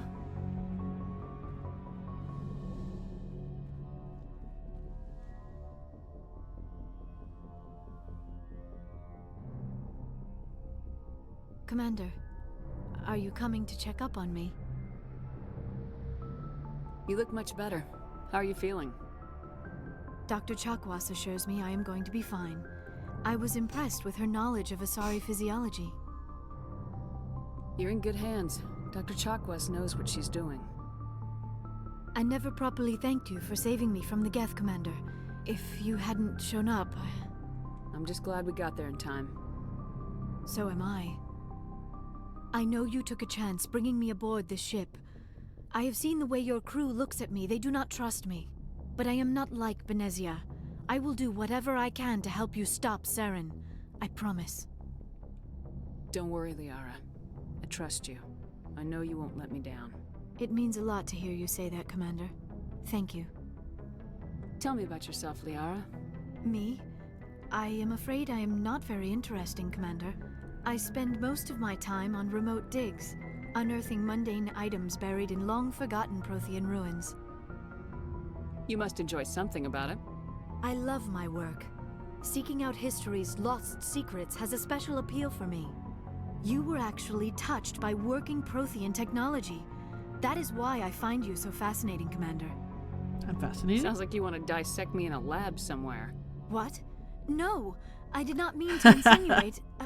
I never meant to offend you, Shepard. It's a joke. I only meant that you would be an interesting specimen for an in-depth study. No, that's even worse. Relax. Calm down, Liara. I was only joking. Joking?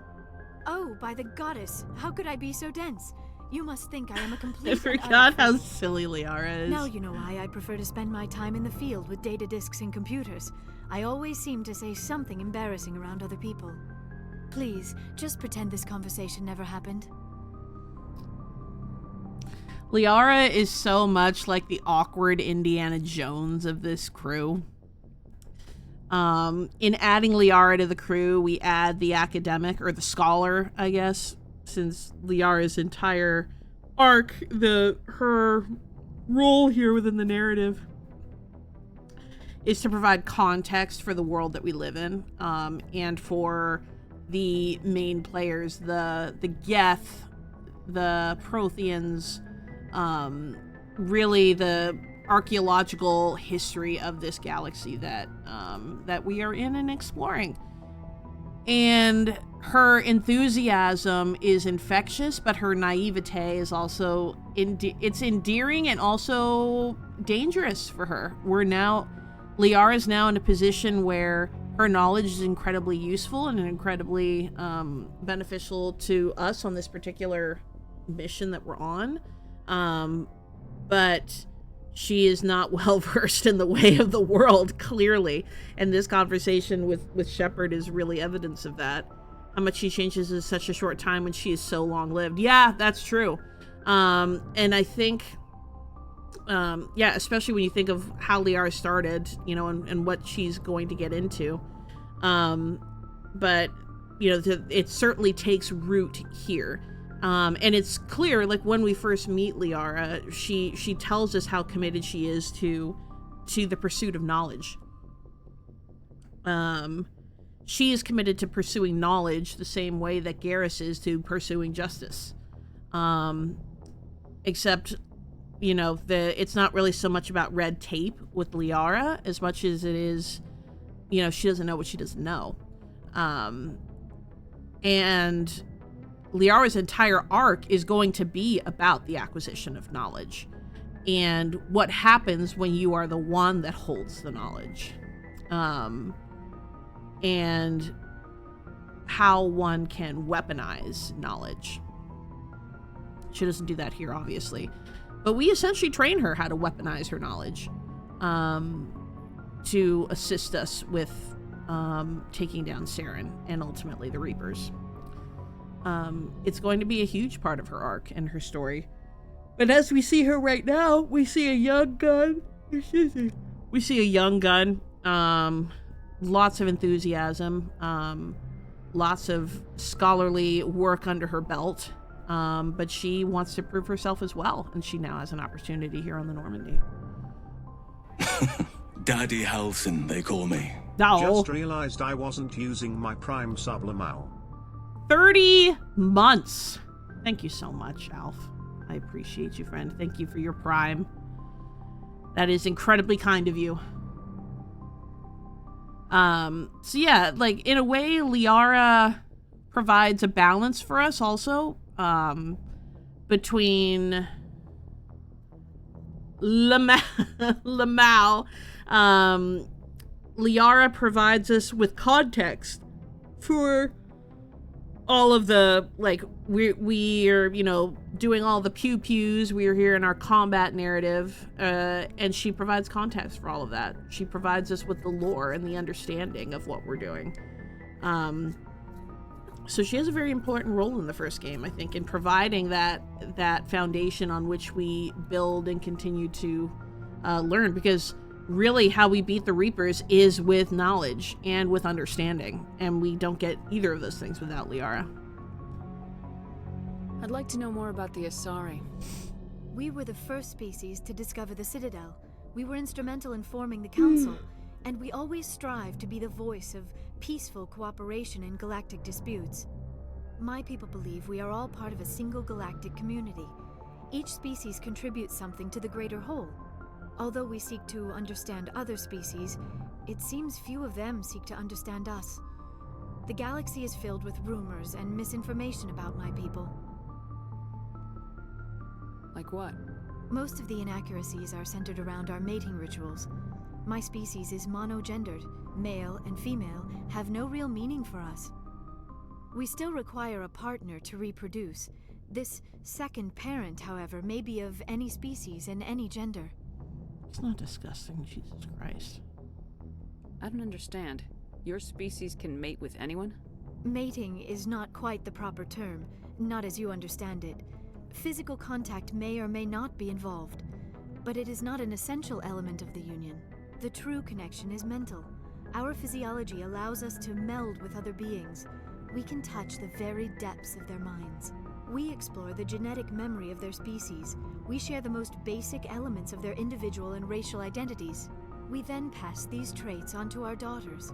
It is how we learn to grow as a species and how we develop a greater understanding of other races. What happens to your partner after the union? Every relationship is different. Some unions are a single encounter with both parents parting ways afterwards. Others can be more long-term. Sometimes an Asari and her partner will stay together for many decades. Do you know who Matriarch Benezia chose as her partner? She rarely spoke of her partner. Though I know my father, if you want to use that term, was another Asari. I thought you always needed another species to serve as one of the parents. Think about it, Shepard. If we were not able to mate with our own species, we would have died out long before we ever mastered spaceflight and left our homeworld. True. Union with our own kind is no longer common, not for the purposes of reproduction. Most Asari believe it weakens our species.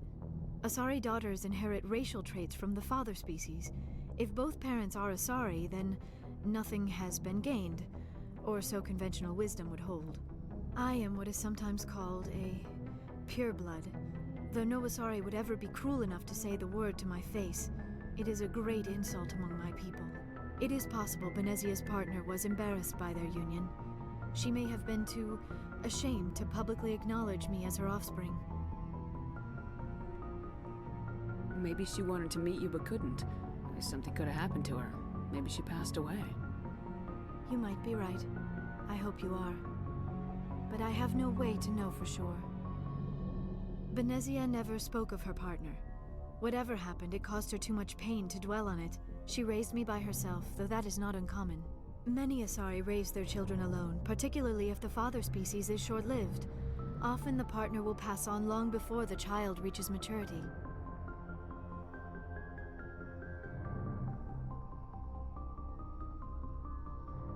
Do you know who Matriarch Benezia chose as her partner? She rarely spoke of her partner, though I know. I thought you always needed Think to know. about it. It is possible Benezia's partner was embarrassed. Many Asari raise their children alone, particularly if the father species is short-lived. You Asari live for 1,000 years. What happens when your partner dies?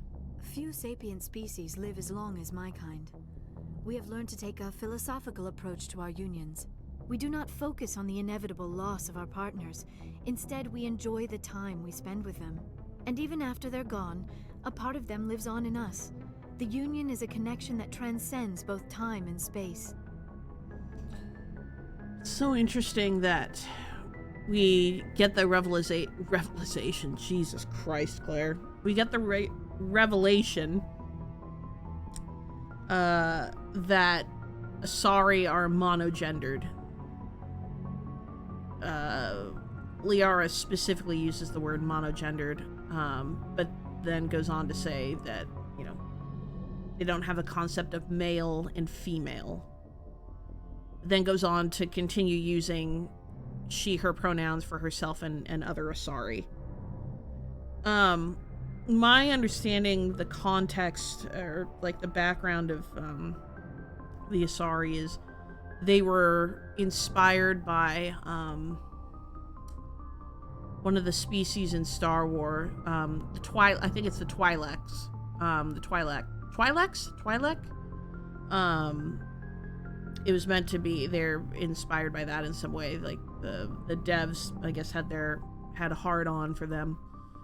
And the idea was, how do we need to create a hot, sexy alien space lady. But then I find it almost kind of, please, Jeffrey. But then I find it kind of insulting that, oh, we're not male or female, but like, had a hard-on for head tentacles? Yes. Pretty much. And so then they made the Asari. Like, oh, we don't have male or female, but then are like, Asari are all female. It's just, it never quite sat right with me. Do you know why Benezia joined up with Saren? I don't understand it. She was always outspoken about the need for the Asari to become more involved in shaping galactic events. Maybe she thought allying herself with Saren would somehow be for the greater good in the long run. At least I hope so. This hurts you, doesn't it? None of this makes any sense to me. I have not spoken to Benezia in many years, but I know her, and this was not like her. Something changed. I should go. Goodbye, Shepard. Thanks, Liara.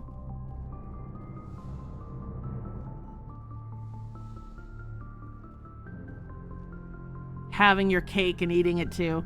You need to be... I need you to write all my scripts for me, Alf. Because words are hard. And you articulate my thoughts so well.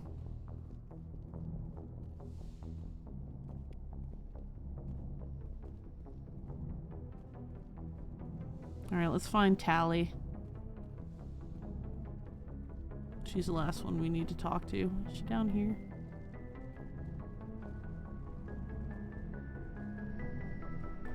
No, there's nothing down here.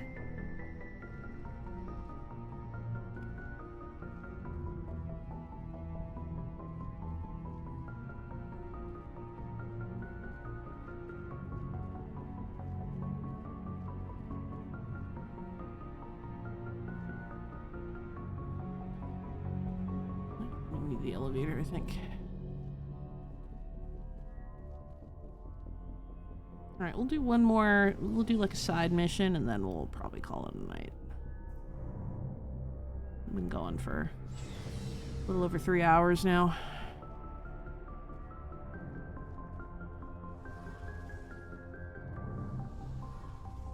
Only if I get monies for it. You're here.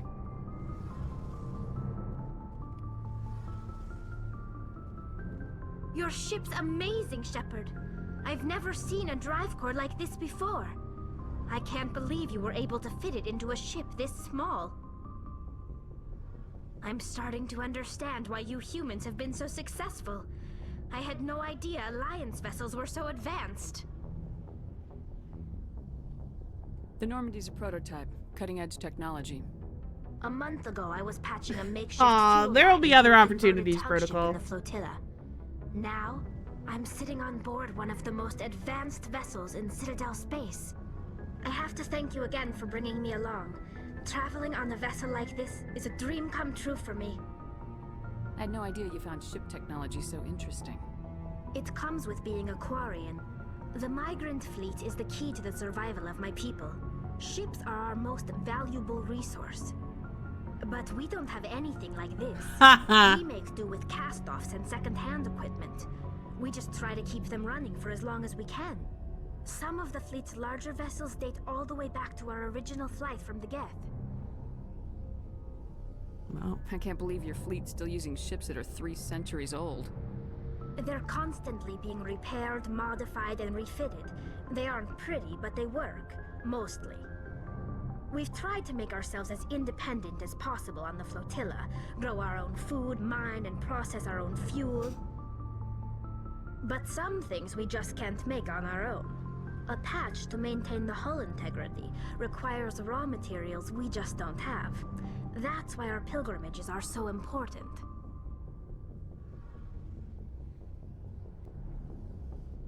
I want to know more about the pilgrimage.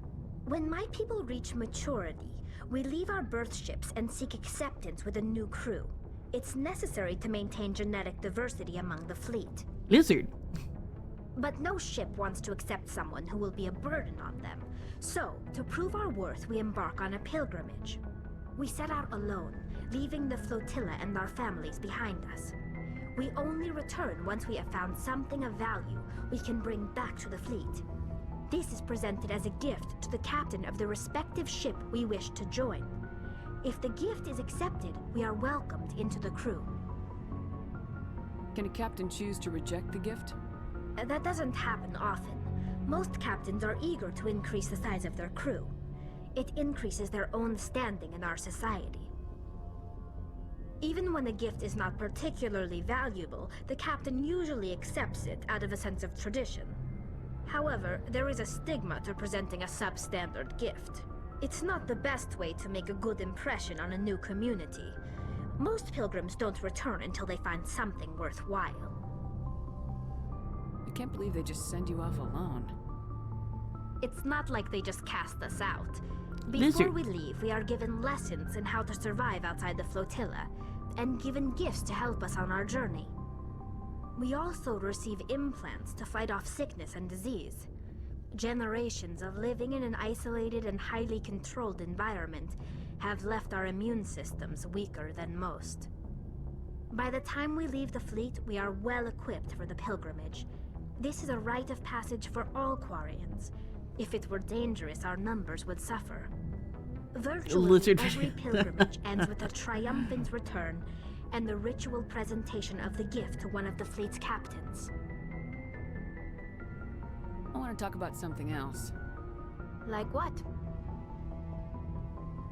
I want to know more about the Geth. I doubt I can tell you anything you don't already know. It's been almost 3 centuries since they drove my people into exile. All I know is the story of their origins.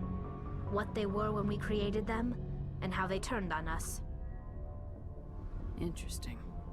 The Geth were originally created to serve as an automated manual labor force. Initially, their intelligence was as limited as any VI. Over time, we made small modifications to their programming to allow them to perform more varied and complex tasks, bringing them closer and closer to true AI status. How come the Council didn't step in and stop you? This wasn't true AI research. We may have been skirting the bounds of the law, but we never did anything that was actually illegal. The changes were so insignificant, so gradual, that we were able to control them, Or so we thought. But What one thing seemingly we popular famous underestimated was movie the power of the that neural you've never network. seen? A million Geth thinking simultaneously created an inherently unstable matrix. What made them rebel? As we built more and more Geth, their effective intelligence became more sophisticated, more abstract. One day, a Geth began to ask its Quarian overseer questions about the nature of its existence. Am I alive? Why am I here? What is my purpose? As you can imagine, this caused a near panic among my people. I don't see what's so bad about those questions. The Geth were created to engage in mundane, repetitive, or dangerous manual labor. That's fine for machines, but it won't satisfy a sentient being for long. The Geth were showing signs of rudimentary self-awareness and independent thought. If Dragon Geth Con were is happening right now. intelligent, then we were essentially using them as Gen Con was a slaves. couple weeks ago. It was inevitable the newly sentient Geth would rebel against their situation. We knew they would rise up against us, so we acted first. A general order went out across all Quarian-controlled systems to permanently deactivate all Geth. The Geth responded to this order violently.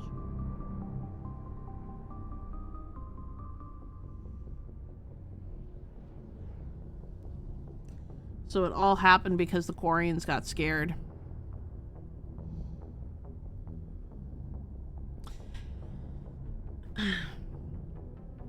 The thing about the situation between the Quarians and the Geth is that it's 100% the Quarians' fault.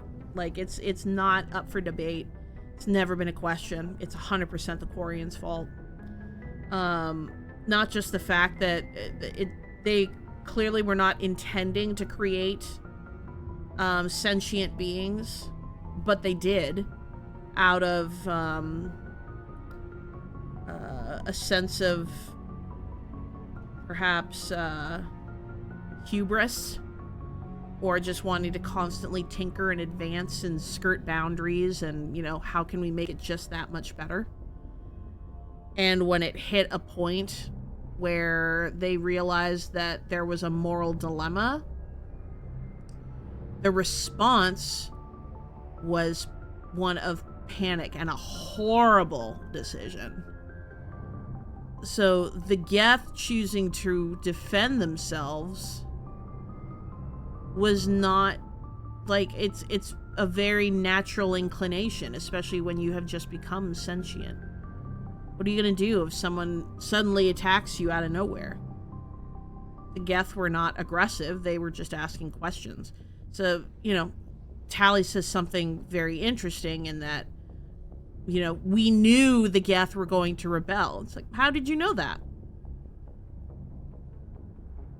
Because they were suddenly sentient? Because they were asking questions about why they exist, that meant they were going to rebel? No. It's because the Quarians were not willing to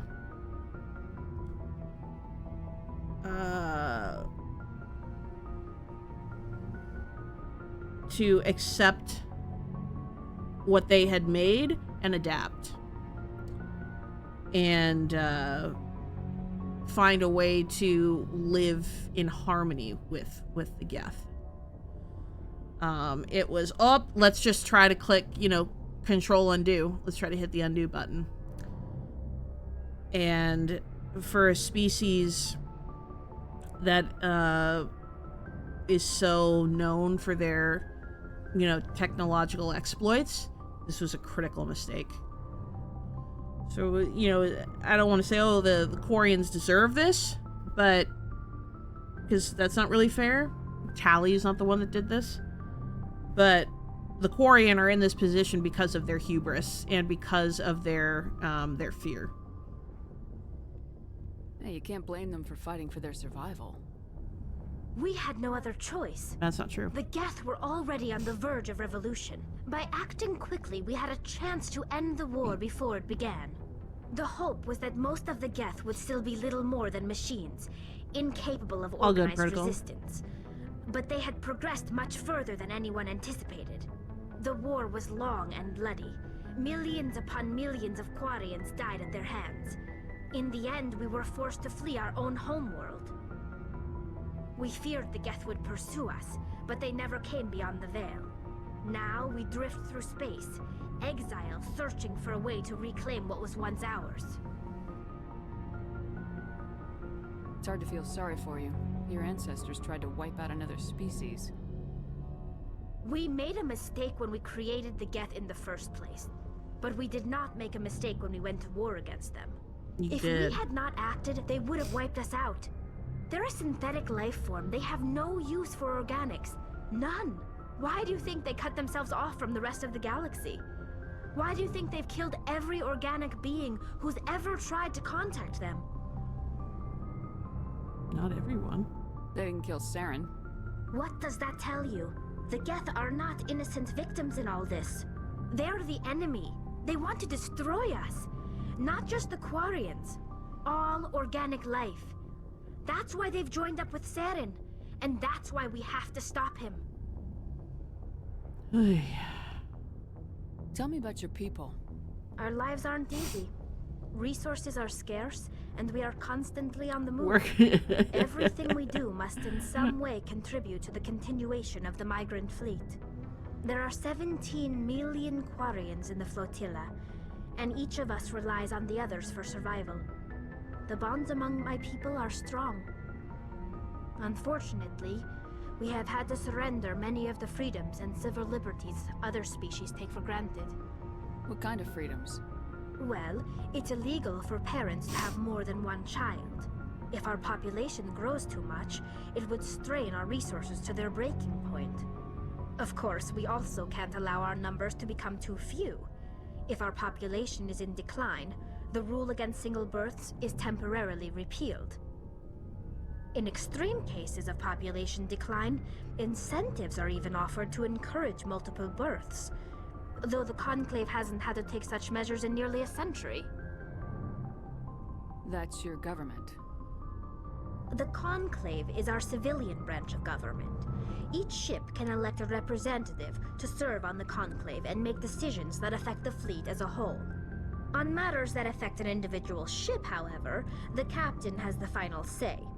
It's a tradition that dates back to the early days, when the fleet was governed by martial law. Fortunately, most captains nowadays are smart enough to have an elected council from their crew to give them advice and guidance. So the ultimate power rests with elected officials? In practice, the Conclave and the respective council for each ship tend to set the rules that govern our daily lives. But in theory, we are still under military jurisdiction. What a jerk. The 5 top-ranking military officials in the fleet serve on the Admiralty Board. These 5 have the power to overrule any decision by the Conclave in case of emergency. To do so requires unanimous agreement among the Admiralty. And they can only do this once. After that, the entire board must resign their posts. It's a safeguard that served us well. In nearly 3 centuries, the Admiralty Board has only overruled the Conclave 4 times. All right. I should go. See you later. Thanks, Tally. I learned a lot.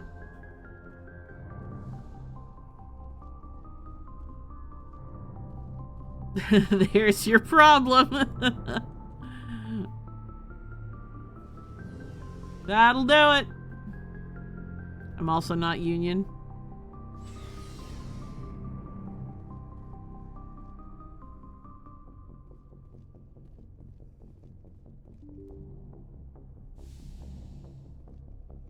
Alright, let's see what side missions I have right now.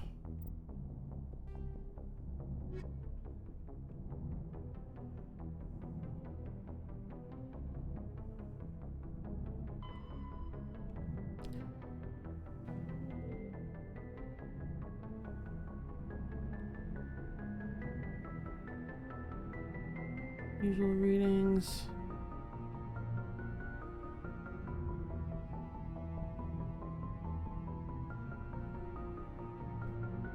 On the whole, it seemed promised something about it seems a little official. In the Hawking ETA cluster, investigate the strange biotic commune.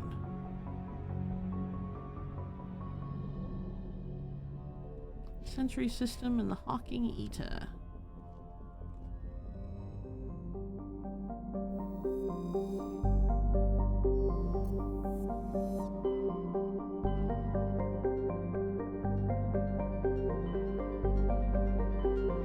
There it is.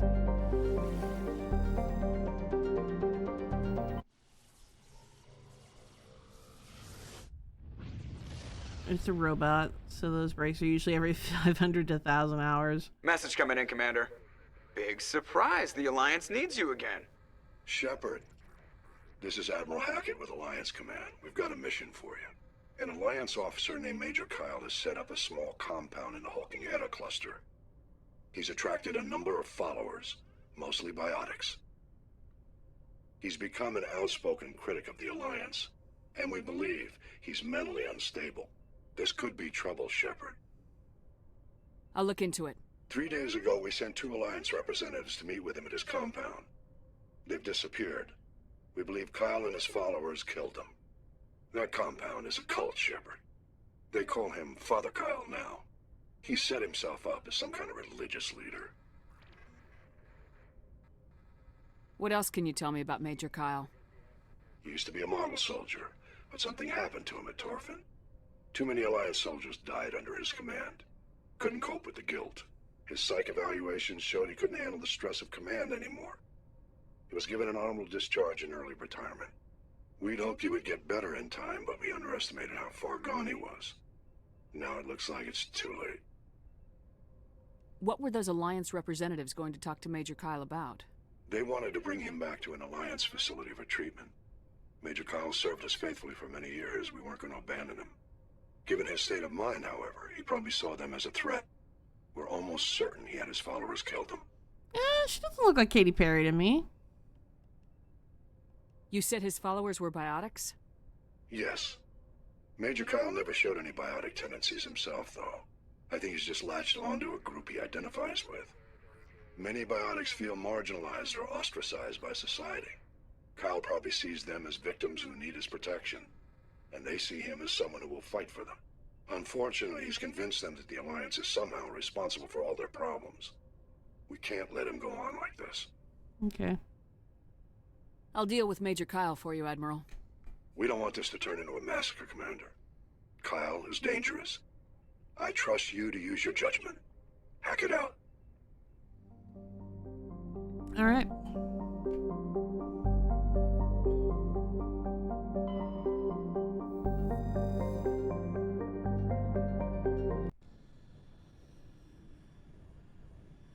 For real this time.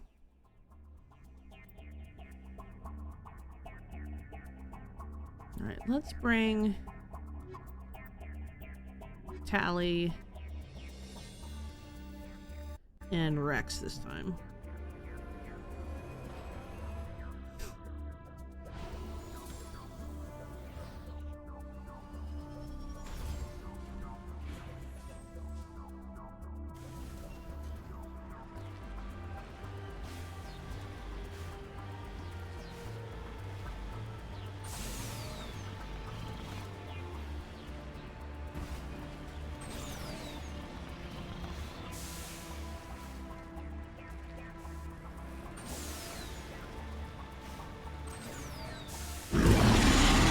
Oh dear.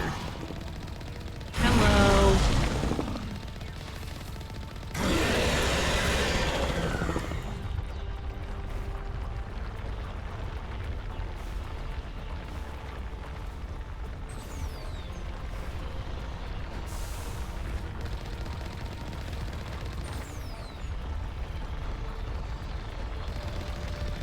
Ooh, leave me alone.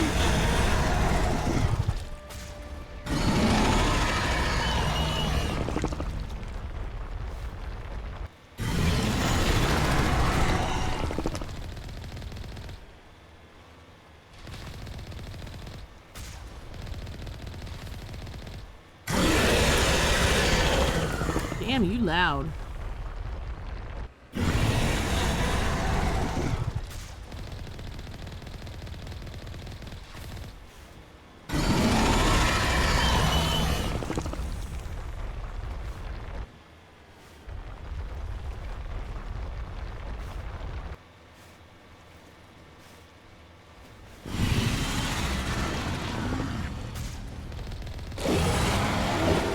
Got him.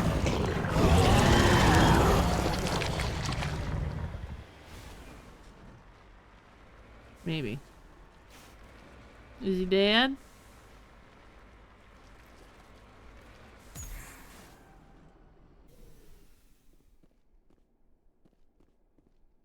Okay, it's dead.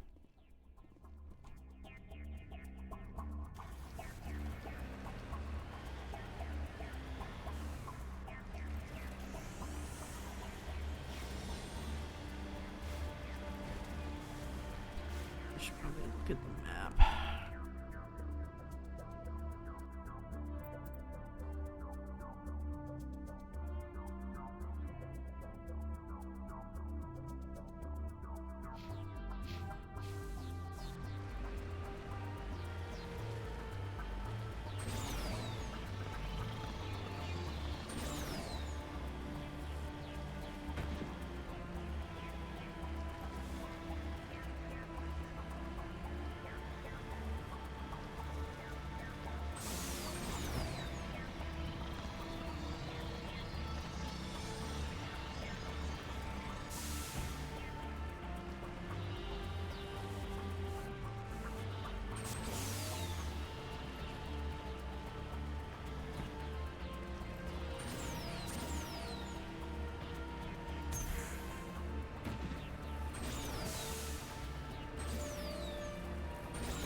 Come on, you can do it. Ooh, look at that. That's cool.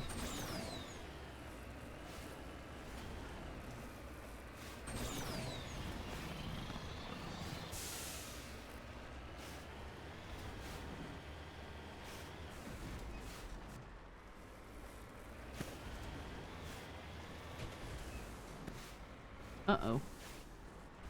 Take it easy. We don't need to die. Just go down the rocks.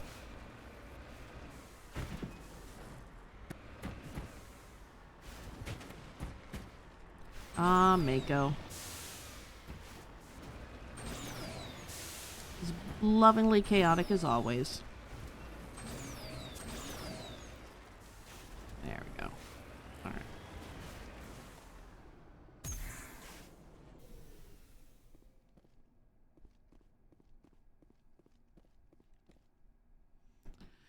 The front of the rover is crumpled in from impact. A glance inside tells you the occupants, probably a team of illegal wildcat miners, are dead. Debris is still sliding down the furrows left by its tires, silent in the near vacuum atmosphere.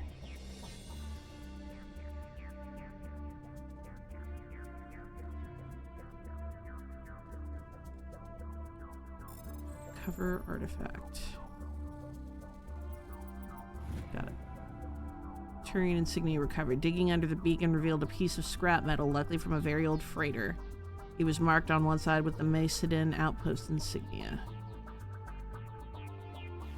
Okay, check.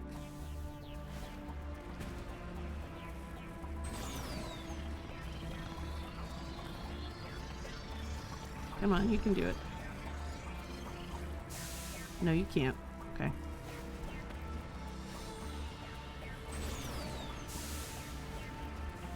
Come on. I need to get on that.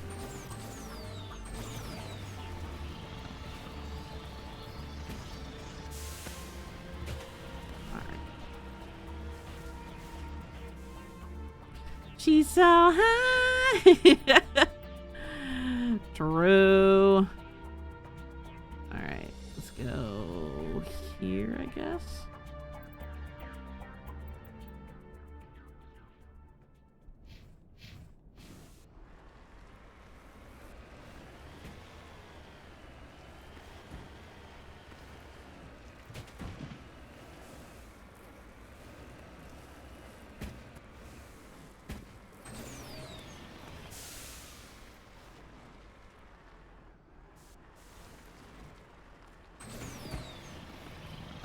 Oh, well.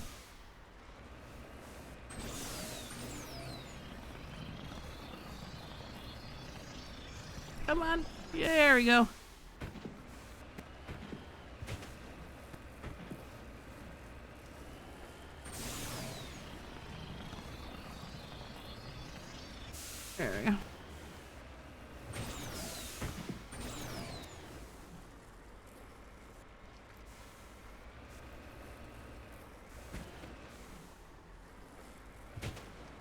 What peak biome is this? Not a good one, that's for sure.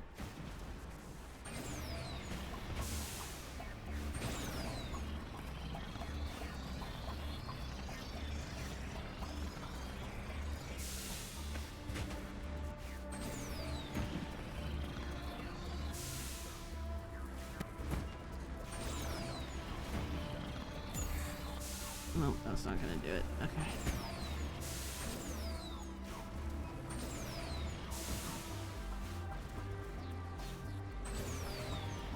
I thought I was supposed to have like infinite like leaping ability. And yet I don't. If your little guy into the Mako, oh please no.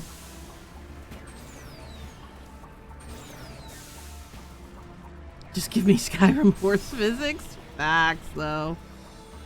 Alright. There we go.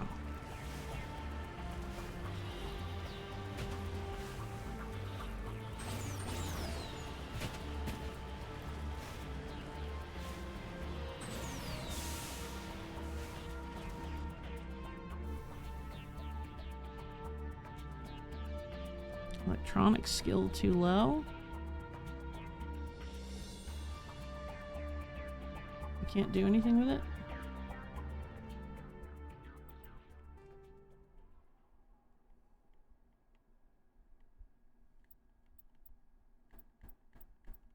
Well, that's annoying. Oh, there's the biotic compound. Okay, so this is where we need to go.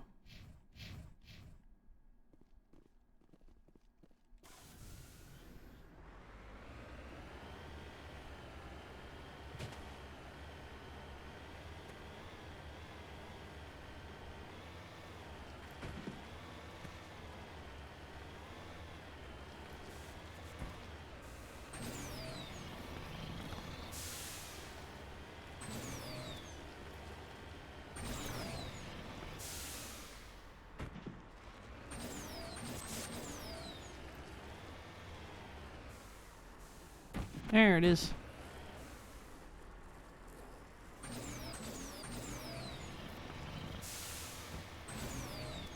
Whee!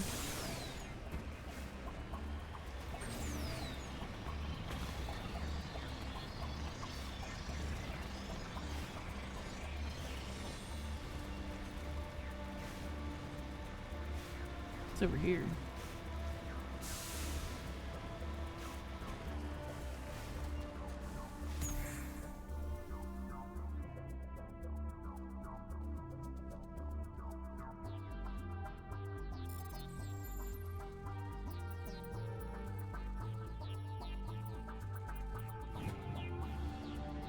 Large deposit of gold.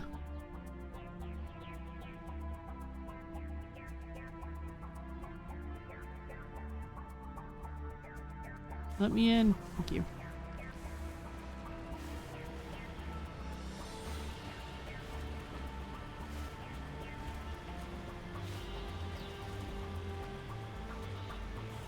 All right. Let's go deal with cultists. This is a private sanctuary. Outsiders are not welcome here. I need to talk to the man in charge. It's important. Father Kyle wants nothing more to do with the Alliance. He shouldn't have killed those investigators. This problem isn't gonna go away. We won't let you take Father Kyle away. He protects us. We need him. The Alliance wants someone to pay for those murders. Let me speak to Major Kyle and maybe I can find some way to help you all get out of this alive. Wait. Father Kyle will speak with you. Head to the building at the far end of the compound. He'll meet you there. That was easy.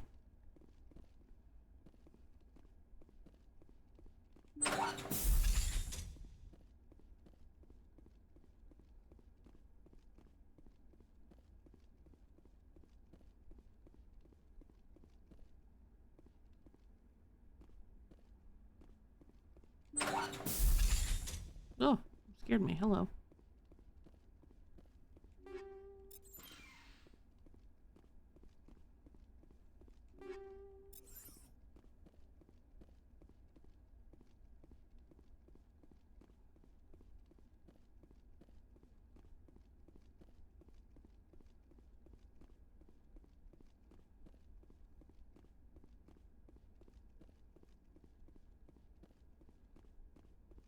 How do we get up the stairs?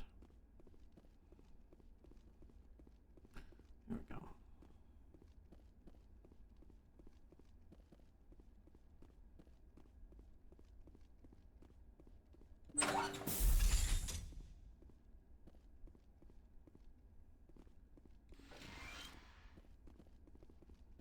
Okay, more Metagel.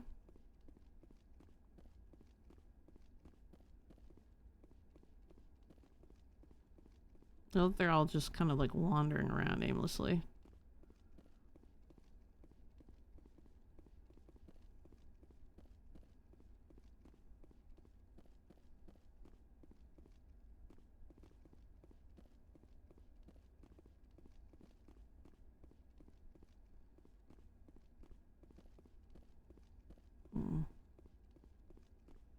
No sign of him, though. Hello?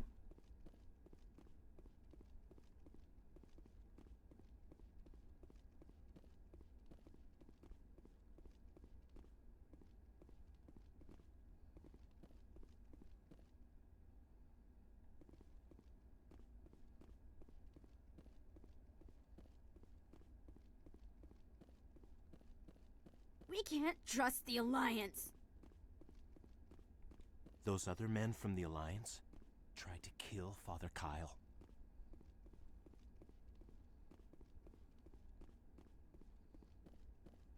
Just because we're biotics doesn't mean we don't deserve to be treated fairly. Am I silly? I mean, the answer is yes.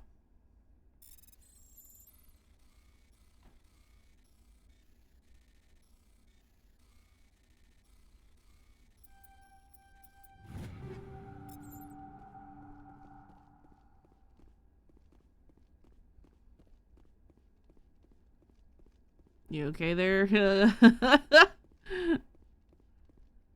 You okay, Tally? What are we doing here?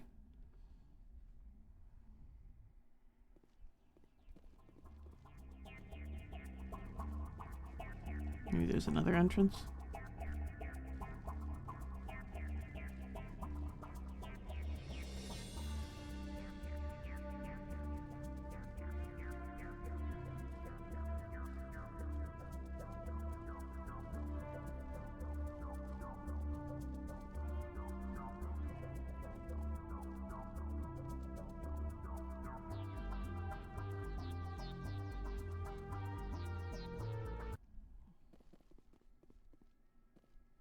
This must be it.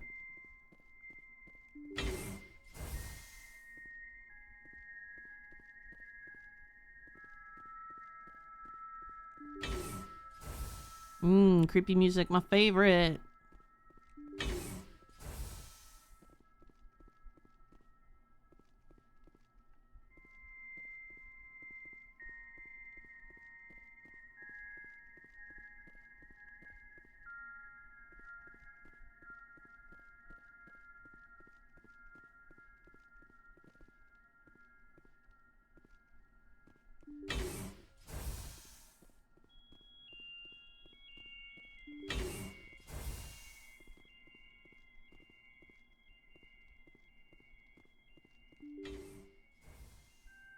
Found him.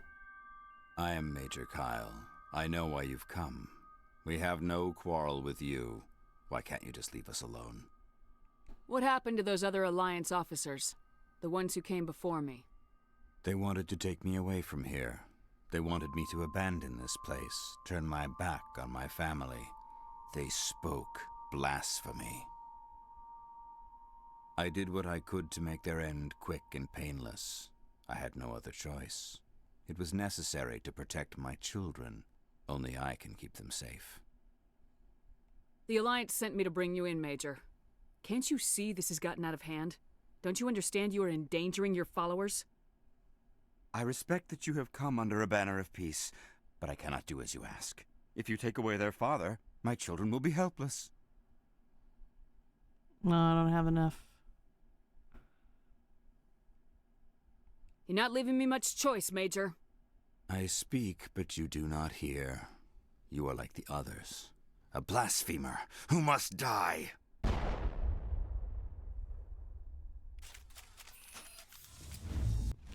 Sorry, Major.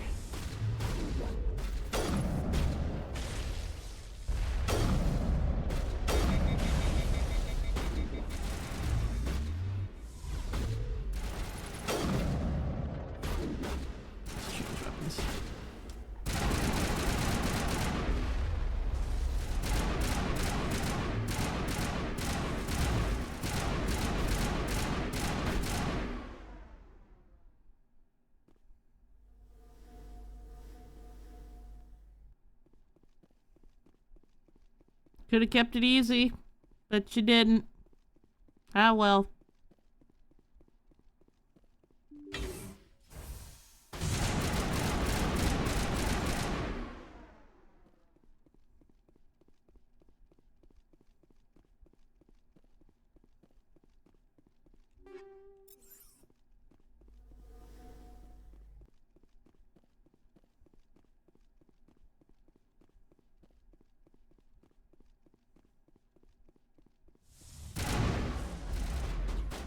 Won't get me next time.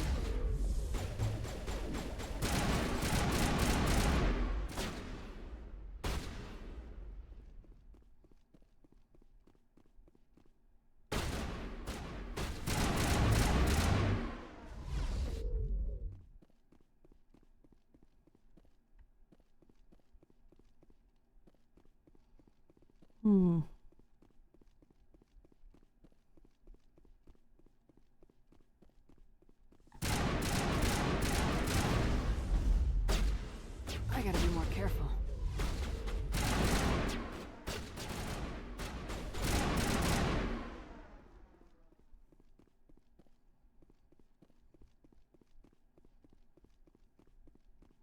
Okay.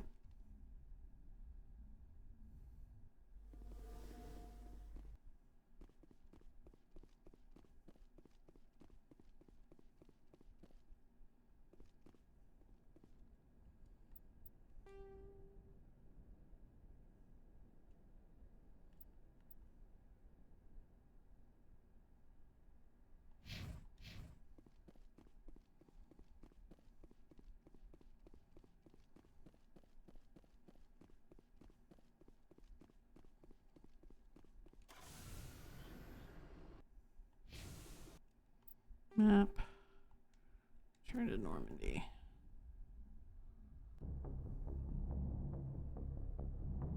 Was the mission not considered done?